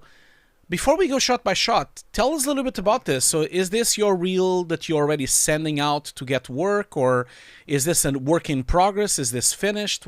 What's going on with this show reel that you shared? I mean, this short is like quite finished. Of course, I'm keep updating if I do some shots and do maybe better shots. Of course, I remove some shot and place new shots. But this is like what I'm sending to the industry in Okay, general. cool, So to cool. all the companies, all the stuff. So yeah, this is like my real production shot that I've been like showing all the Cool. way. Some shots are escape shots, so we are doing basically as like module one, module two, module three as a module. It's like Hmm. a homework basically, Yeah, and some shots are production shots. We are production shots, so it's like a combination of both. I see, I see. And so, Jean Hives here on the chat is asking Federico, how many years of experience do you have? Like he was asking that on the chat. Like, can you answer him? Oh, uh, one, just One. one. I mean, Okay, cool. just one, but at the same time, it's not completely true because before I was going to escape, I was a full-time videographer and photographer in Italy. I So see. I know how camera works, how lenses works, how, all the stuff that a compositor need to know. And I was like playing around with Nuke since I was like 16 years old. So I know how Nuke works. But really, realistically wise, like I'm doing like a proper course of Nuke like just 1 year ago. So it's like Okay. 1 year of true experience. Okay, cool, cool, excellent. And what's your plan? Like, do you want to go back? Did you want to come to Britain, or are you thinking of Germany? Or thinking of staying in Italy? What's your plan? To be completely honest, if the Brexit doesn't exist, for me will be such a good stuff because I've been like received some contracts from UK because Yeah, some companies told me, yeah, you're good. I like your work. I want to please come here to work. And says I don't have a visa. Can you sponsor me? And it says no, I can't. Sorry. So I also see. big companies, not all small companies, right? So it's like companies that have like a thousands of employees. So it's not small ones, right? Very big ones. So it's like quite a big of problem. So if I have the sponsors, the chance to get a sponsor, I will like accept 100%. Of course, right now I didn't get the chance to, so I looking around like in North Europe, so Netherlands, Germany, France, Denmark, and like those places right there. I see. Yeah, it's a big blow. Brexit is a big blow for the UK for sure, and things are just about to get worse now because the last deals that we had with the European Union are going to be over today, actually. So things are going to be even worse now in terms of imports and everything. Yeah, it's a Oh, really? big. Yeah, it's a shame. I mean, for those of you that came really a long time ago, things were it's a bit easier because I've been in Britain for since 15 years now. And so, as long as you're here for more than 5 years, you get you get Versatile, permission. right? Yeah, you can stay here. You can still get settled Yeah, yeah. status. And so I've been here for 15 years, and I have a company here and everything. So I have settled status. I got settled status right away because I'm Portuguese. I have an European Union passport. Yeah, I know that. I don't have a British passport at all, and I don't need one because I have settled status. But it is a shame. It's a shame because the visual effects industry is really suffering with that, and a lot of it is going to suffer even more by not having enough people. And there's all sorts of weird shit as well going on. Like some companies can only hire they can hire remote, but they can only hire remote if they're inside Britain, because Yeah. the I don't know company why. well, because the government gives them tax breaks if they are hiring people in Britain. So then Okay. there's all sorts of shenanigans and problems. My best bet is that, you know, this is all going to go away in a couple of years, because it's going to be such a problem, and it's going to destroy so many companies in VFX in London, that will eventually just have specific deals and specifically things that will help on that sense. I don't think it's sustainable, because there are so many companies here, and the government can't really Yeah, have them a all lot. go bust, you know, like they're not all going to move, you know, Yeah. as well. So it's a big problem. But anyway, that's another conversation for another day. So Yeah. Federico, let's go shot by shot. So tell me a little bit about the first shot you have here. So this is a house. And what happened here? So you went to the hoods to shoot it, or is it the plate that you got? Like, what's going on here? No, I actually bought it from ArtGrid. Ah, cool. So I have like a subscription plan, so I like just download. It's like a 4K plate, which is shot, if I remember correctly, off of Blackmagic camera. I'm not completely sure right now Yeah. on the top of my head, but should be a Blackmagic. And the 3D house, it is like made in. I bought it already. Yeah, I bought the house, and like a friend of mine, which is like a 3D artist, a very talented one, helped me to integrate and relight the house. So basically, he's a 3D artist, so he have done everything in Maya. So with an HDR, all the lighting is made especially for this shot, and Yeah. render it as like a EXR sequence. So I imported in Nuke, and basically I have destroyed the house. So basically to have put some moss, some scratches, some dirt, some stuff to feel the house is more real, because it was completely flawless, the house. So I also put some lights, some rays, some haze, some effects, some stock elements. If you see also the ladybugs on the right side, it's like a stock footage. There is also like some bugs, which is like sometimes are stock footage, sometimes are particle generated image in Nuke. So yeah, it's like a bit of a mix. And also I've rotoed the bottom part of the leaves to put it on top of the house Yeah. to create like sort of mask. Yeah. And also I've rotoed the leaves on the top, which is very painful to do by hand with the roto, because I cannot track it like in any way. Yeah, of course. Um, Okay, so Also I've put some lens stuff, and yeah, that's the shot. I see. Okay, so I have to say, like, I think the shot looks great, but there is a couple of things that I would let you know, because I think that it's also, by the way, terrific thing that you did, getting a plate and getting someone involved. That's really a good way to do it, because then you get to experience working with someone else. And I always advise people to get a friend or get someone someone that does 3D to help them if they are doing a compositing shot. Or the reverse is also possible as well. If you're doing 3D, then maybe get a compositor to join you as well. Yeah. But I think it went a bit too far. So I understand that the shot is very blurry, like the plate itself is very blurry, so this probably was shot with a very low f-stop, and it was probably shot with a very soft lens. Blackmagic cameras are notoriously soft anyway.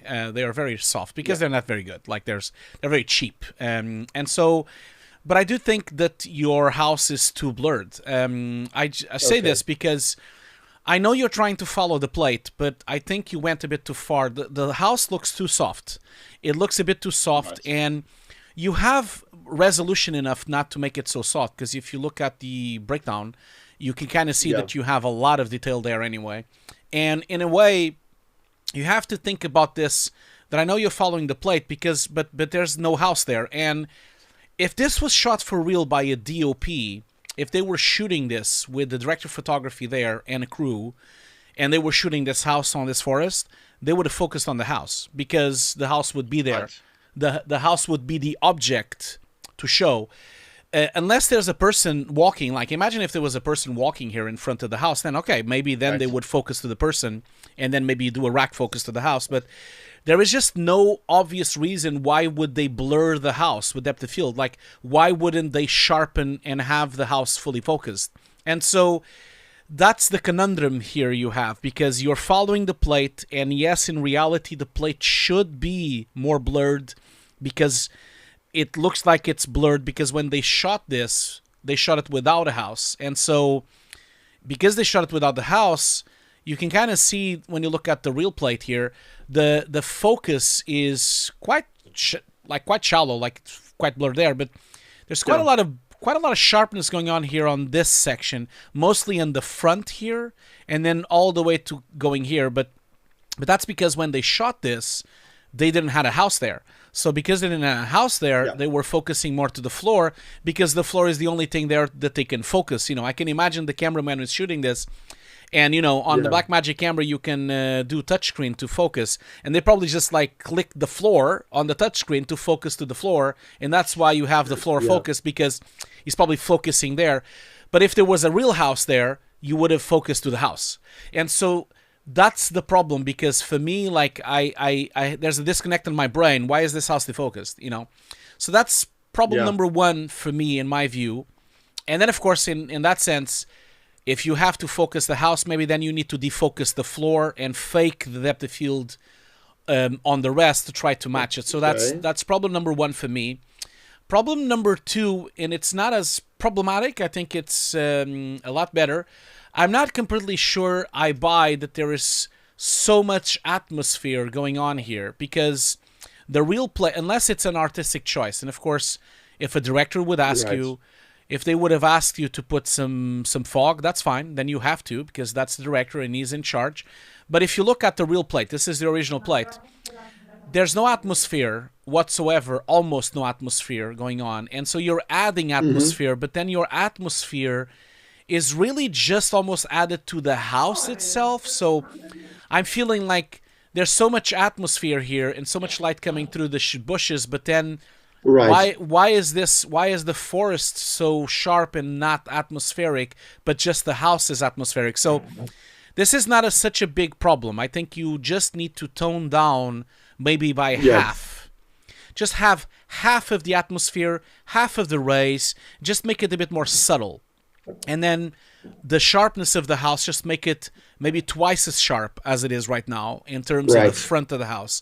And I think that will help you substantially to sell this shot for sure. You know, I think that will help it to look at more real, because the rest is great. I love the way you've put the branches in front. I love the way that you have the musk and the dirt, and all those things are really nice. So yeah, so I think you did a great job, but you just need to be a bit wary that it's probably a bit too much. It's overdone, those two effects that you've done.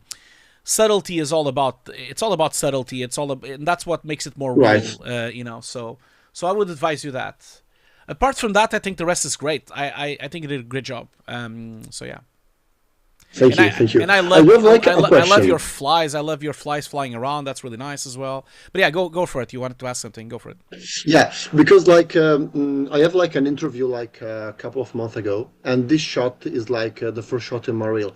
Yeah. And the guy who is like the visual effects supervisor of this like company told me, because this is not the version that he has viewed. It's like the new one. Yeah. The previous one has a lot more atmosphere in the background.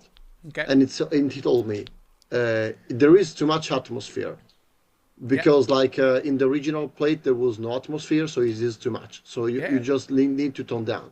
So so I toned down, and right now you are told me, which is like probably an artistic shot that you told me, but tone up because you is. I didn't say to tone. I didn't say to tone up. I said to tone down. I said that you had too much atmosphere. That's what I said. Like too much. Okay, you have too much. Yeah, sorry. No, you still have to. Then I guess I would say that, just like you said, you still have too much. That's what I meant.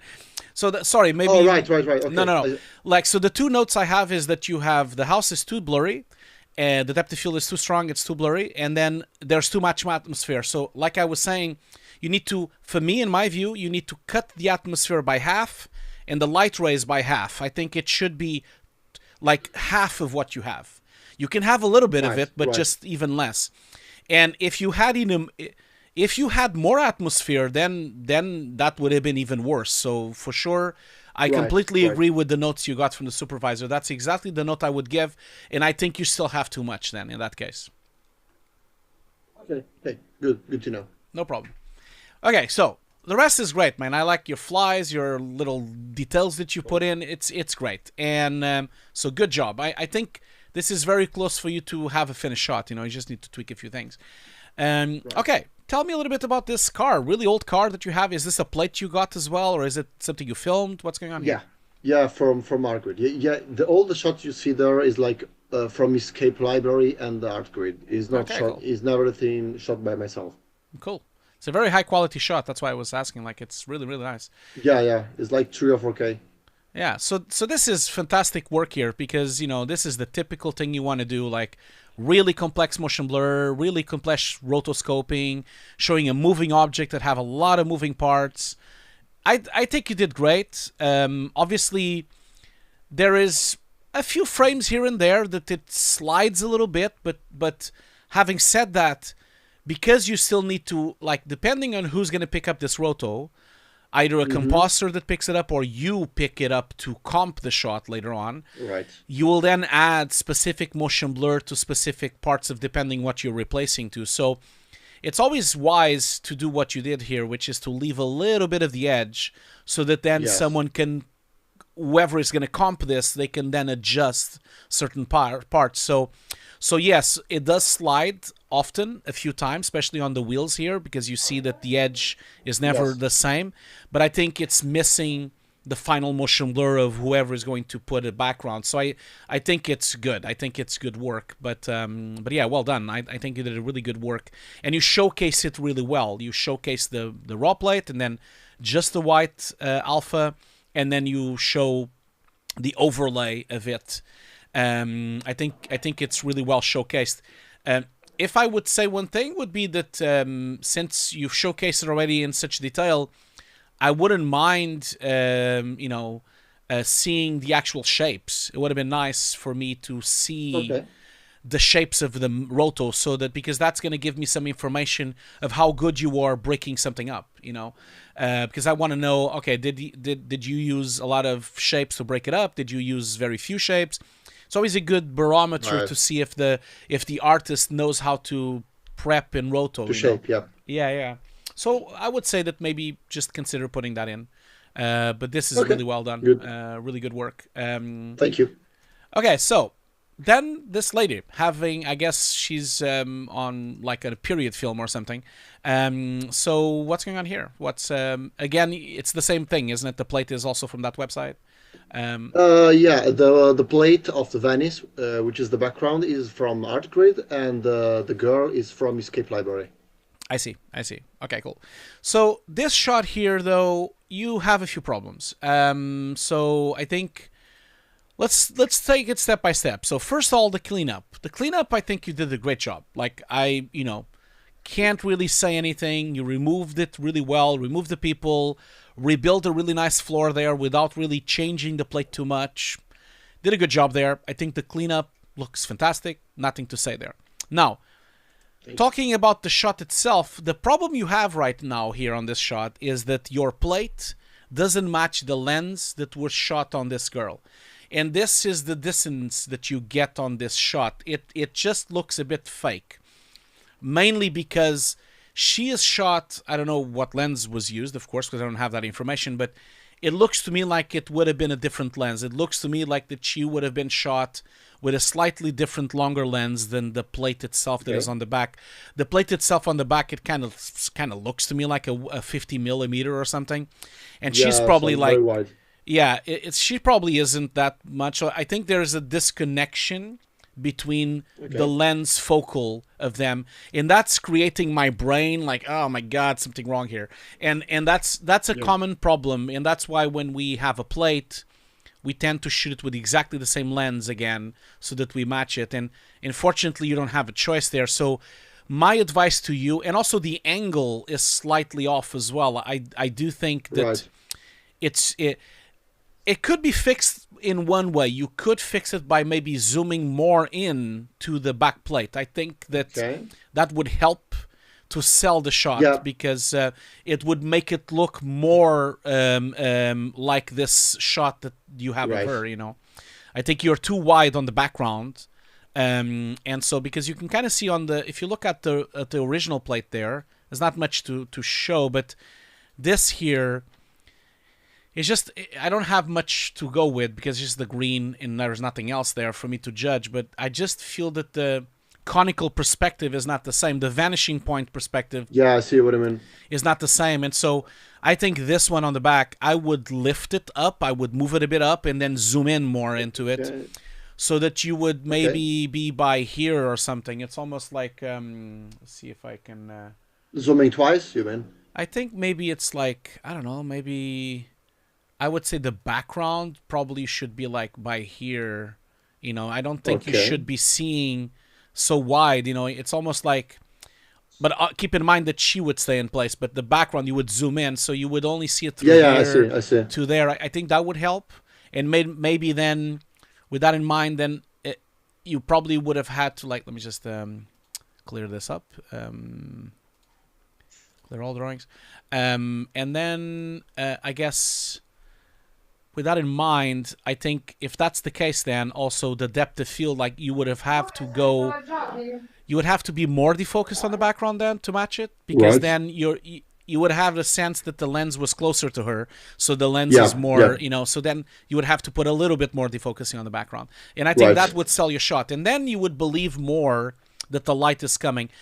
The other problem you have with the shot, and keep in mind that problem, the problem I just told you about the background, you can fix. The other problem I'm about to tell you, it's not as easily fixed because the lighting is a bit off. And so there is a lot of light coming through these pillars, and you can see it on the shadow there, and you can kind of see it on the raw plate anyway. And if you look at the people there, you see how much shadow we have on the floor there from them, because the sun is probably very low, and there's no shadow on her. Like, we should be seeing a harsher shadow on the nose. We should be seeing stronger lighting coming through, because you should have seen a rim light on the face and on the nose there and the mouth. And it should be illuminated. The lighting should be illuminating from the left, because the light is coming from the left into the room, and she is very soft. It's a very soft lighting that she has. So that is a bit of a problem, because I don't think you can fix that. I mean, I know you tried, but it still does I've tried to. It doesn't fit in. You know, it just, she's too soft. Her shadows don't match, and so the only way this is gonna work for it to be photoreal is if you choose something else as a background, because you might have to choose something that has diffuse. So, for example, if she was on a cloudy day somewhere, you know, imagine if you comp her on a field with a cloudy clouds, with almost raining or something, then it would have matched better for her lighting. I think any plate that you put here cannot have a strong sun coming. Now, there's obviously ways of fixing this in film. You know, sometimes when the lighting doesn't match, they end up like doing rotomation in 3D of the body of the person, and then they put a CG light, and then they get a light pass to merge her. I don't think you have access to those kind of things, but that's a very complex system to try to fix it, you know. So I see. Yeah. Well, talking about the background, originally was much wider than this. I already zoom it was like literally like twice zoom as was like originally. So I need to zoom a bit more, because to match the lens, you need to zoom in. Because also, like, look at the vanishing point. She's like too tall, like she's too high up, and the floor is right there, so it's almost like she's on her knees or something. It can't, like, it has to, and also the scale is off as well. Like, she is so big, and then the pillars, like, the pillars have to be more further away. You know, like the arcade needs to be more further away. But I think the sun is going to be a difficult task. But although I have to say, like, if you zoom in more, I don't think you'll notice it as much, because then you won't notice all these lights on the back here. So then I Right. think you'll probably get away with it a bit more, Now, regarding the keying and the roto, you did a great job there. Like, I think you did a great job with the transparency, and Thank you. it's a bit noisy here on this transparency part, Yeah, but it is. you probably have to tweak that a little bit more. But there's not much there. It's very transparent, so you might want to consider trying to isolate that part a bit more with Luma keys, or maybe an IBK, or maybe even just a luminosity key just for that section. But I think you did a good job with the roto and the keying. I think that is well done. I think like I said, the only thing that is bringing it down is the background and the lighting. Yeah, that's it. The lighting you can't do much about, Yeah, Federico. I know, So, I know. but I try to fix maybe with some like I don't know, maybe to create more contrast in the face, yeah, to accentuate more the shadow. I But I gonna try. I'm gonna try. I if I was you, if I still had access to all the files and if I could tweak things, I would experiment other backgrounds. Maybe try Right. something more cloudy, something that would be more, and you can still show the shot of cleanup if you wanted to with something else, or maybe just that shot alone, and then a separate Okay. shot just with this. But of course, give it a go with zooming in more. Try it first and see where Yeah. you go, and see if it still looks okay or if it looks a bit more real. Cool. Okay. Thank you. Oh, one thing I wanted to ask you. I see that there's a fake camera move that you put in, or is this a move that was on the plate? The movement was on the plate, It's on the plate? but the Okay. girl was not moving. So I just like match it with like the tracking markers and stuff. Okay. It's like the movement is like literally match moved. Yeah. So the other thing as well that is happening is that I'm assuming that you didn't do parallaxing or 3D breaking up of I this, did you? try to. Yeah. I try to because of course the background is moving differently from the foreground Yeah. for the parallax problem. It's something that I can tweak. Okay. So if Okay. it's too low, I can just like increase it. Yeah, I think you should increase it to make it a bit more looking like it's not a still. I think it looks too much like a still. Right. Okay, cool. Let's move on. So this shot here, combination of roto cleanup and keying. So tell me a little bit about this. Like this is, Yeah. yeah, This is the first shot of like the short film that I told you before. yeah, Uh, the story is quite the story is quite simple. There is like this guy who is entering in the classroom and I think he's a finance professor, and I he's see. talking about some charts, some finance stuff, and basically they don't have the chance in the set to create the backgrounds on the board, so I just created digitally, and I just like blended. So I this see. is the story behind it. And yeah, the toughest part is like in this shot in particular, is to create like, is to rotate the hand with the motion blur and the combining keying and roto and recreating the blurring of the edge and the color of the motion blur. Because of course the color of the motion blur was gray, and when it's passing through the chart is colored. So I Yeah, need to create the colored motion blur on top. yeah, So yeah, that's the toughest part. yeah. I think you did a good job. I don't really see any problems. I think the edges look very realistic to what a screen would be doing on a stage, on a thing like that. You have, they're still kind of like, yeah, I don't think you have any issues really there. I don't really see any problems. I'm looking at it like, just take this out of here so it was in front of me.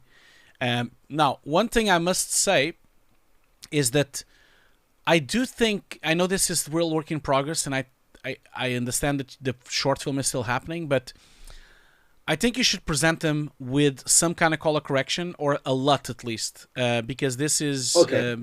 these shots look like they're just in log, and even just Yeah, they putting are. a Rexon 09 LUT would make them looking much nicer. And if you don't want to use a Okay. Rexon 09 LUT, because the Rexon 09 LUT sometimes is a bit too harsh, you could always try a specific LUT, or maybe talk with the director or the teacher and say, do you have a grade in mind? Because he can always share a grade that he had in mind, Right. and he can give you a LUT. Or I just think it would be nicer than presenting this in log, because it just doesn't look that nice to show it. It would be nice, and also that will also give me an information of how good your work looks with a grade on top, because it's always harder to notice edges and problems when you don't have a grade, you know. I see. No, okay. It's something I can ask, so don't worry about that. Yeah. I think that would work really well. Okay, so that first shot looks great, and then the second shot is a simple removal of the text as well. You did a really good job with the motion blur. I mean, there's a couple of frames here and there, like for example here, these hands probably need a little bit more blur. You still have like the edge going on there that should probably be more blurred there. So maybe consider having these edges more smudge with the motion blur. I don't know. Follow the plate, you know, like just look at the real plate. But I'm assuming the real plate looks like this finger. You see there, it looks a bit more like that. But when it crosses this graphic, you're getting a bit of an edge there. It should be more smudged, so a bit more blurred. Right. But I think that's kind of the only problem going on there.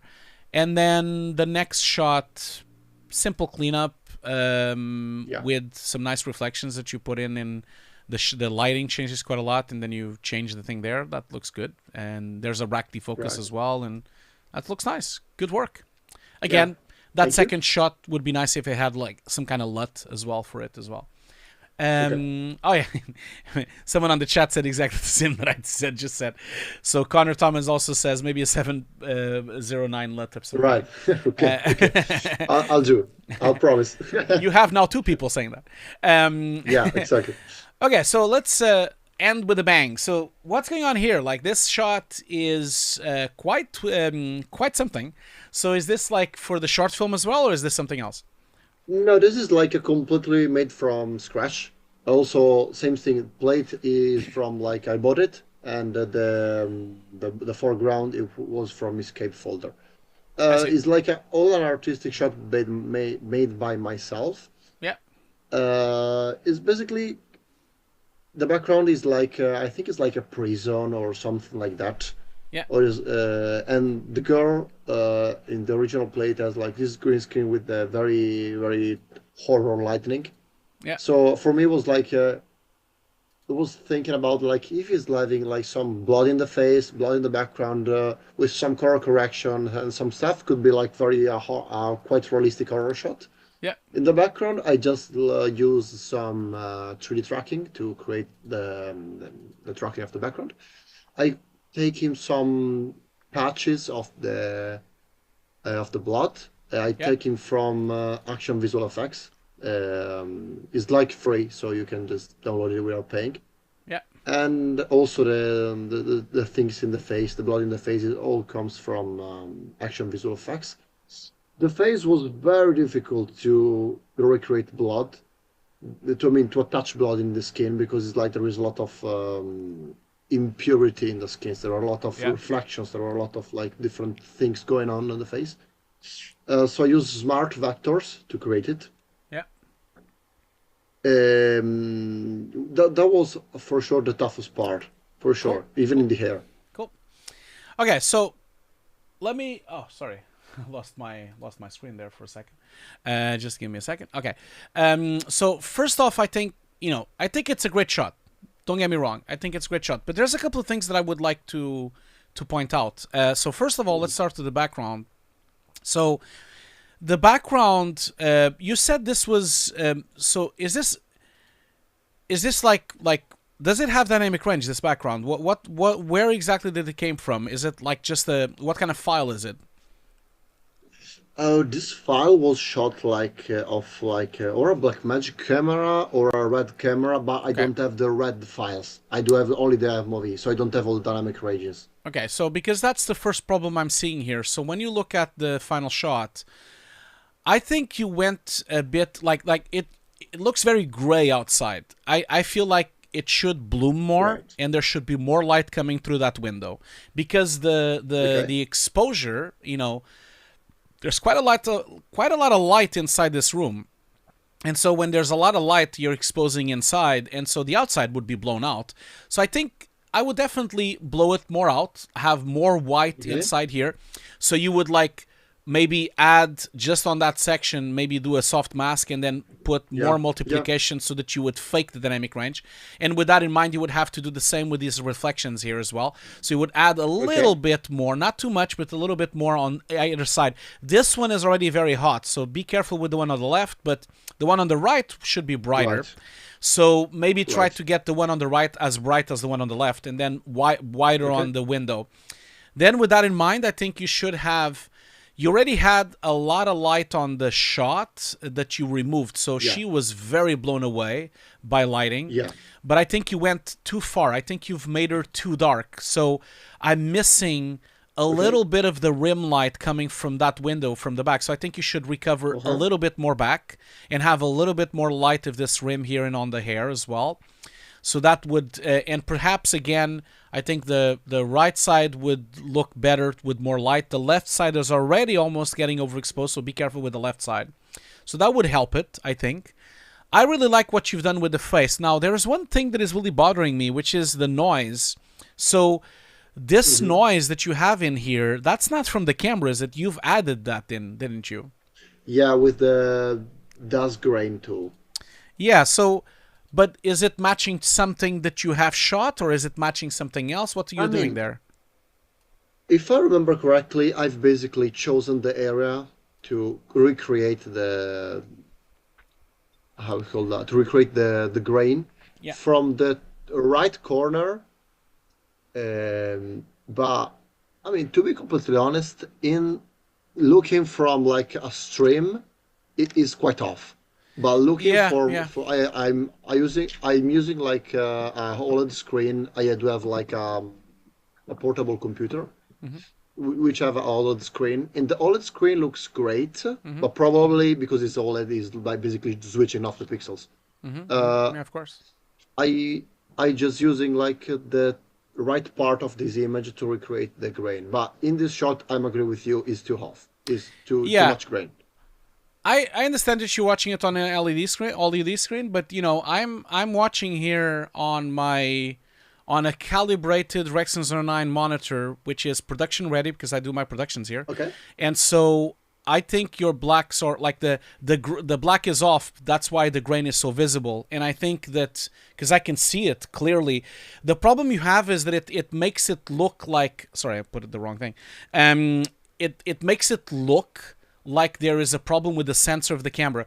This is actually something used to happen on the very first Blackmagic camera that was out, which was the Blackmagic Cinema camera, which was this like square thing that looked like an the one before that, which was called Cinema camera, which was I see what I mean. Yeah, but it looks like the 4K one. It looks like an Instagram logo. It's like a little square. I have one of those. And so the maximizer that it would do was 1600, which was very low. But when you put it all the way up to 1600, you would get this. You would get really bad digital grain. Yeah. And it wasn't digital grain, it was noise, just noise. And so it reminds me of looking, it makes it look amateurish. I think you need to tone down the grain and to a level where the grain looks more like the one on the plate. And now, I understand watching it on an LED monitor could be a problem, but you just make sure on Nuke to go up and down on the gamma and on the f-stop to see if it still works on several exposures. Because right now I think that is really, it's really making your shot unpleasant to watch, and it's a lovely shot, and it's a shame because it really brings it down with this amount of grain, you know. Yeah. Okay, that's a good call. Yeah, but apart from that, I think, you know, so covering again, more light on the window on the back, a bit more light on the reflection on the left side. Sorry, on the left side. Less noise on her, but the noise on the back looks great. So, and I think you have a winner here. This is a great shot. You did a really good job, and in fact, I think it could be maybe even closer to the beginning of the showreel because it's a really good shot. But yeah, I think you have a good showreel. You know, you have a few things, but not much. You don't be too harsh on yourself. I think you have a very high quality showreel. The problems we've discussed are very easy to fix, and you should be proud. It's really good showreel. You know. Thank you. Yeah, you should be Thank proud. you, thank you, thank you. Now, let me ask you this, Federico. Like, are you doing any other shots that you're going to put in? Are you planning on something else, or is this it? Right now, I do have like one shot from short film that I Yeah. need to put on the show. I don't know if I just replace one shot that I don't like and just add it, or just add it without replacing it. It's like a short film shot, same stuff, a cleanup king with the guy on the front of the hands on the chart. So it's quite boring because it's like the same stuff. But right now, I'm also working into an animation shot, so basically create all in 3D and comp it in Nuke, which is Yeah. quite simple, but it's open myself to also animation companies and not only to visual effects ones. Yeah, I that's a good mean, my idea. dream is like to work in commercials rather than film, Yeah. to be completely honest. Yeah. Because like from my experience at Escape, I've seen some companies inside. So I've been inside some companies, and some are doing commercials and some are doing films. I do like more the environment of the commercial stuff. I mean, Yeah, yeah, yeah. of course, the deadlines are quite a problem because like some deadlines are very very short, like 1 week, 2 weeks. But at the same time, I feel the people that are working in the commercials are more. Uh, I don't want to say happy because it's not happy, but I would say more relaxed. I don't know Yeah, I know why. what you mean. I But know what you mean. I've always worked in commercials and in cinematics. I've never really worked in film, and I know exactly what you mean because I understand what you mean. Also, you get to get maybe a bit more creative, and you have Yeah, more varied work, and projects are a bit shorter as well, so you get to see them longer and faster. Yeah, I agree with you as well. Now, talking about that shots that you saw, yeah, definitely should have a CG shot. You go for it, and the other one as well. I think you should add to the showreel. The only okay, from the entire showreel, I think the only thing you need to consider removing is this shot here. So I think that if you okay, can't fix this, you should take it out because it's your worst shot for sure, and it right, brings down the showreel. So either you fix it or get rid of it. I think I would do that, and okay, then add whatever else you have, if they're good, of course, if the shots are good. yeah, Yeah, yeah, yeah. exactly. Cool. Okay, thank you so much. I do have like a final question, not about the showreel, but about the industry in general. Yeah, go for it.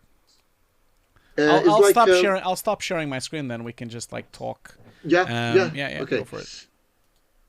My question is about like the situation of the visual effect industry in general right now. So after strikes right now are finished, but of course the companies are not having like as much work as before because Yep. of course are finished, but they need to shot the shots. They need to go to the visual effects industry. It's like you need to restart a pipeline from scratch.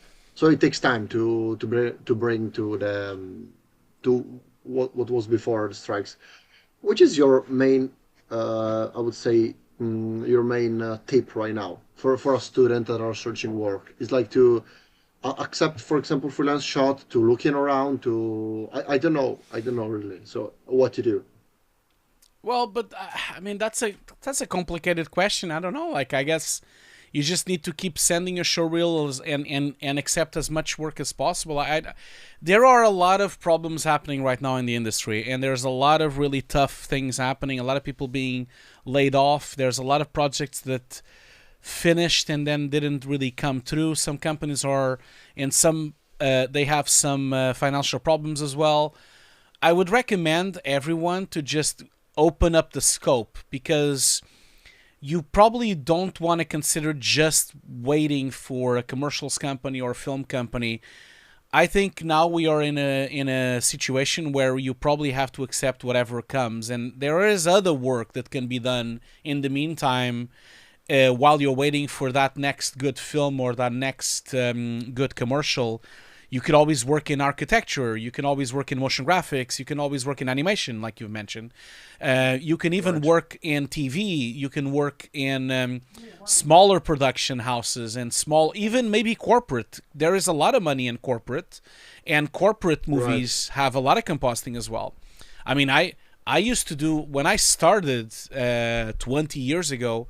That's what I did. Corporate movies. We did composting. We did keying. We did motion graphics. We did I was an After Effects artist, and for years I was doing corporate films, and because they have a lot of budgets, those companies, especially big companies. And but just look at the level of some companies where they're corporate videos. If you look at videos from Amazon, or look even at videos at Apple, they are very exquisite videos, very well made. So I really recommend everyone to open their scope and look outside the industry of television and film. Maybe even look at the games industry, look at commercials, and then look at corporate, look anything else that you can find. And if you're good at teaching, maybe look at teaching. You know, there's a lot of work out there that is not really related to film or TV. And and at the end of the day, it might not be glamorous, but it pays the bill. You know, like that's the thing. It might not be Star Wars, it might not be Godzilla, it might not be a cool thing, but if it's gonna pay your rent for a few months, go for it, and then you can wait for the next. Because I've now worked for 23 years in my life, in my career, and I would say that maybe half of that time I did something I liked. The other half I did stuff that I didn't particularly like. So not always you're gonna get to do stuff that you like, or that it's good, or that you know. So I do think that there's a lot of work to be done. Or you know, if you are adventurous, you can always start your own company. You can always like do your own little smaller productions for music videos or for short films, or because if you are one of those one-man show kind of guy, like you can always like do those kind of projects, you know. And I also advise everyone here on the stream as well to broaden their scope in terms of knowledge as well. Maybe learn other softwares and learn other things, you know. Like I, for example, very, very known for compositing, but I am a very accomplished cameraman as well. I worked and filmed for years, you know, like I've worked on many productions filming, from corporate to TV to broadcast, since the very beginning, operating even on 20 years ago with Betacam cameras and DV cameras, and so I've always knew how to film. So if I need, you know, I can always get a work there as well and film stuff and become a videographer or a cinematographer. So there's a lot of other work that can be potentially be made. Just open up the scope. I think that would be my advice to everyone. Right. And don't just wait, because that's not going to happen. And if you're just waiting, then you need to make sure, if you want to land that job, you need to send it not to dozens of companies. You need to send it to hundreds of companies, because potentially only 1% of them will answer. You know, so you need to put your head on the 1% mode. If I'm sending it to 1,000 companies, only 10 will answer, you know. So that means if you send to 100, only 1 will answer. So you need to be careful with the numbers, you know. Yeah. Because I see people, sometimes my students call me up on my course and like, oh, I sent my showreel, I sent it to 23 places, and I'm like, man, 23 places is not enough. You need to send it to 230 places, you know. Yeah, I see what I mean. Yeah, exactly. That's what you need to go. That's the mindset you have to do. That's also what I did when I started, you know, like I couldn't get work and I sent my reel to hundreds and hundreds of companies in all over Europe. Only got 2 replies, but I only needed 1, you know, so that's the thing. And that was it. Then I was off, you know, so that's the thing. Yeah, because I'm in contact with some Italian companies right now. I mean, the level in Italy is like good enough to start, I think, because there are some cool companies, of course, but the most problematic thing is not the project, but is the financial situation there is like in this country. So basically, what you get as a junior or maybe as a senior in other countries, you get maybe twice the pay for just the same work. Yeah. So that is my, you know, I want to go abroad just for that, but just to start could be like a good part to start, you know. Yeah, absolutely. No, that's a good point. That's a good point. Because I'm in contact with some companies in Italy, so they should have work in like starting of April. They told me, of course, but it's like an estimation. It's not like they do have. But so just for starting could be like a good start.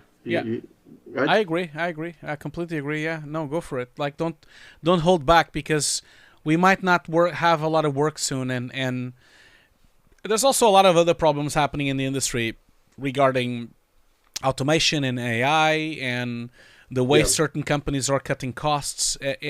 We're already starting to see that on the games industry, which I'm very involved on. A lot of companies are cutting in half their staff, so there's a lot of problems up ahead, and I think we all need to get ready, and we need to think about other type of work that we can also do on Right. top of what we're doing already, so that would be my advice to everyone. Yeah. Okay.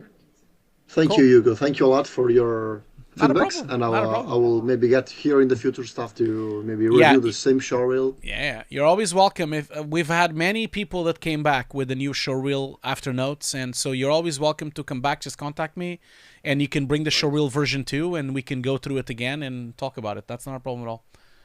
Cool. Well, thank you so much, a lot. Thank you a Federico. lot. Good job, and I'll talk to you Yeah. later. Thank you. Yeah. Bye. Thank you. Bye-bye. Bye. Bye-bye. Okay, cool. Excellent. Thank you so much for that. That was awesome. Yeah, and that's it, really. I guess that's it. Look at that. We've done now 2 hours. Apologies for the streaming issues. We had some breakups on the stream. Don't know why. Don't care anymore. It's fine. We'll just carry on. So I've gonna just I like this angle so much. I'm gonna put this angle for a little minute here. Okay, so let's do now the last giveaway. So I've been posting, and don't forget that the giveaway is brought to you by BenQ, and so let's all give a round of applause to BenQ for all the support and help they give everyone on this channel. Now, with that in mind, I'm going to, if you don't mind, I'm going to put up the commercial from BenQ, because they've been so lovely to sponsor this stream. It's only 1 minute long, so while you sign up for the giveaway, which is the last giveaway of the day, I'm going to put the one last time the BenQ monitor, and this commercial is actually about this monitor over here, the one on my right, which is the SW Series, which is the photography monitor. So that's what that commercial is. So let's watch the commercial, and then when we come back, we wrap up and do the last giveaway. So let's do that.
Okay, thank you so much, BenQ, for all the support and love. And of course, also thanks to Foundry for supporting my channel as well, and for also allowing me to give away the Nuke course as well. Now, if you're not gonna be, if you don't win the course today, don't forget that you can always buy it. So I'll just put the link on the chat here. So I have 2 courses right now for sale, and just go to the website and check them out. So let's do the last giveaway of the day. Now, hopefully, whoever is gonna win is here, so that I can announce the winner and everything, and then we will go. And don't forget, of course, next week, Tuesday, Victor Perez is back on YouTube as well. He's always there on Tuesday, so don't miss his stream, and also go and support him. And then I'll be back 2 weeks from now. So I'm doing streams every 2 weeks on that cadence.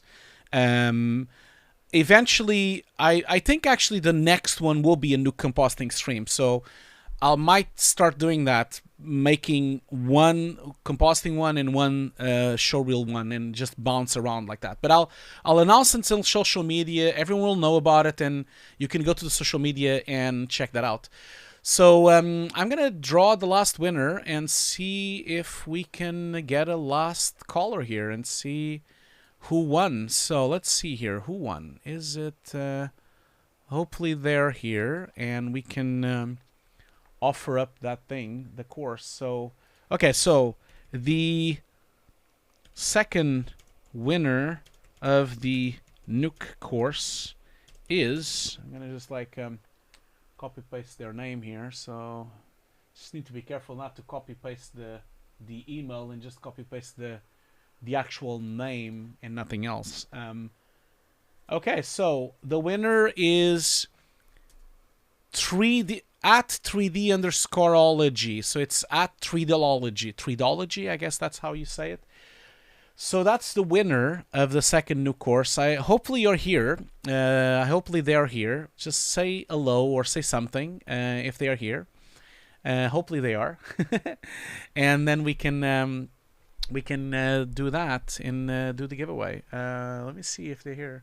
Okay, cool. Yeah, it is you. I can see that from your name. So congratulations, Siriram. So Siriram, hopefully you're not a student of mine. I don't know the names of all my students. I have over 2,000 students. So if you are a student of mine, do let me know. If you're a student of mine, I'll give you my workshop. But if you are not a student of mine, then congratulations, you just won the Nuke course. And yeah, just shout out on the chat there if you are a student or not, and then we'll do. I'll if you're already a student, then I'll give you the workshops. Not a problem. It's me, Hugo. Okay. Oh, sorry. I think I know you, don't I? I think you've been here before. So you are a student of mine, aren't you? It's me. That doesn't help me. I have over 2,000 students. It's not easy for me to like. You're not a student? Okay, cool. Yeah, excellent. Then you're gonna get the course for free. Congratulations for getting it. Okay, and that's it. Really, that's it. We're done. So thank you so much, everyone, for being here. We'll be back in 2 weeks. I'll announce it on social media. I'll say goodbye to everyone. Goodbye, goodbye, goodbye, goodbye. And I'll do one last bit of showing the lovely gift I got from VFX Pick. So I'll finish the stream like that with that. Let's do that. So yeah, here it is. Look at that beautiful gift that I got from VFX Pick. A pillow with my face. It's all fluffy and everything. So goodbye everyone. Thank you so much for being here. I'll see you all later. And yeah, I'll see you all later, everyone. Goodbye, goodbye, goodbye. Have a great time. I'll see you in 2 weeks. Bye-bye, everyone.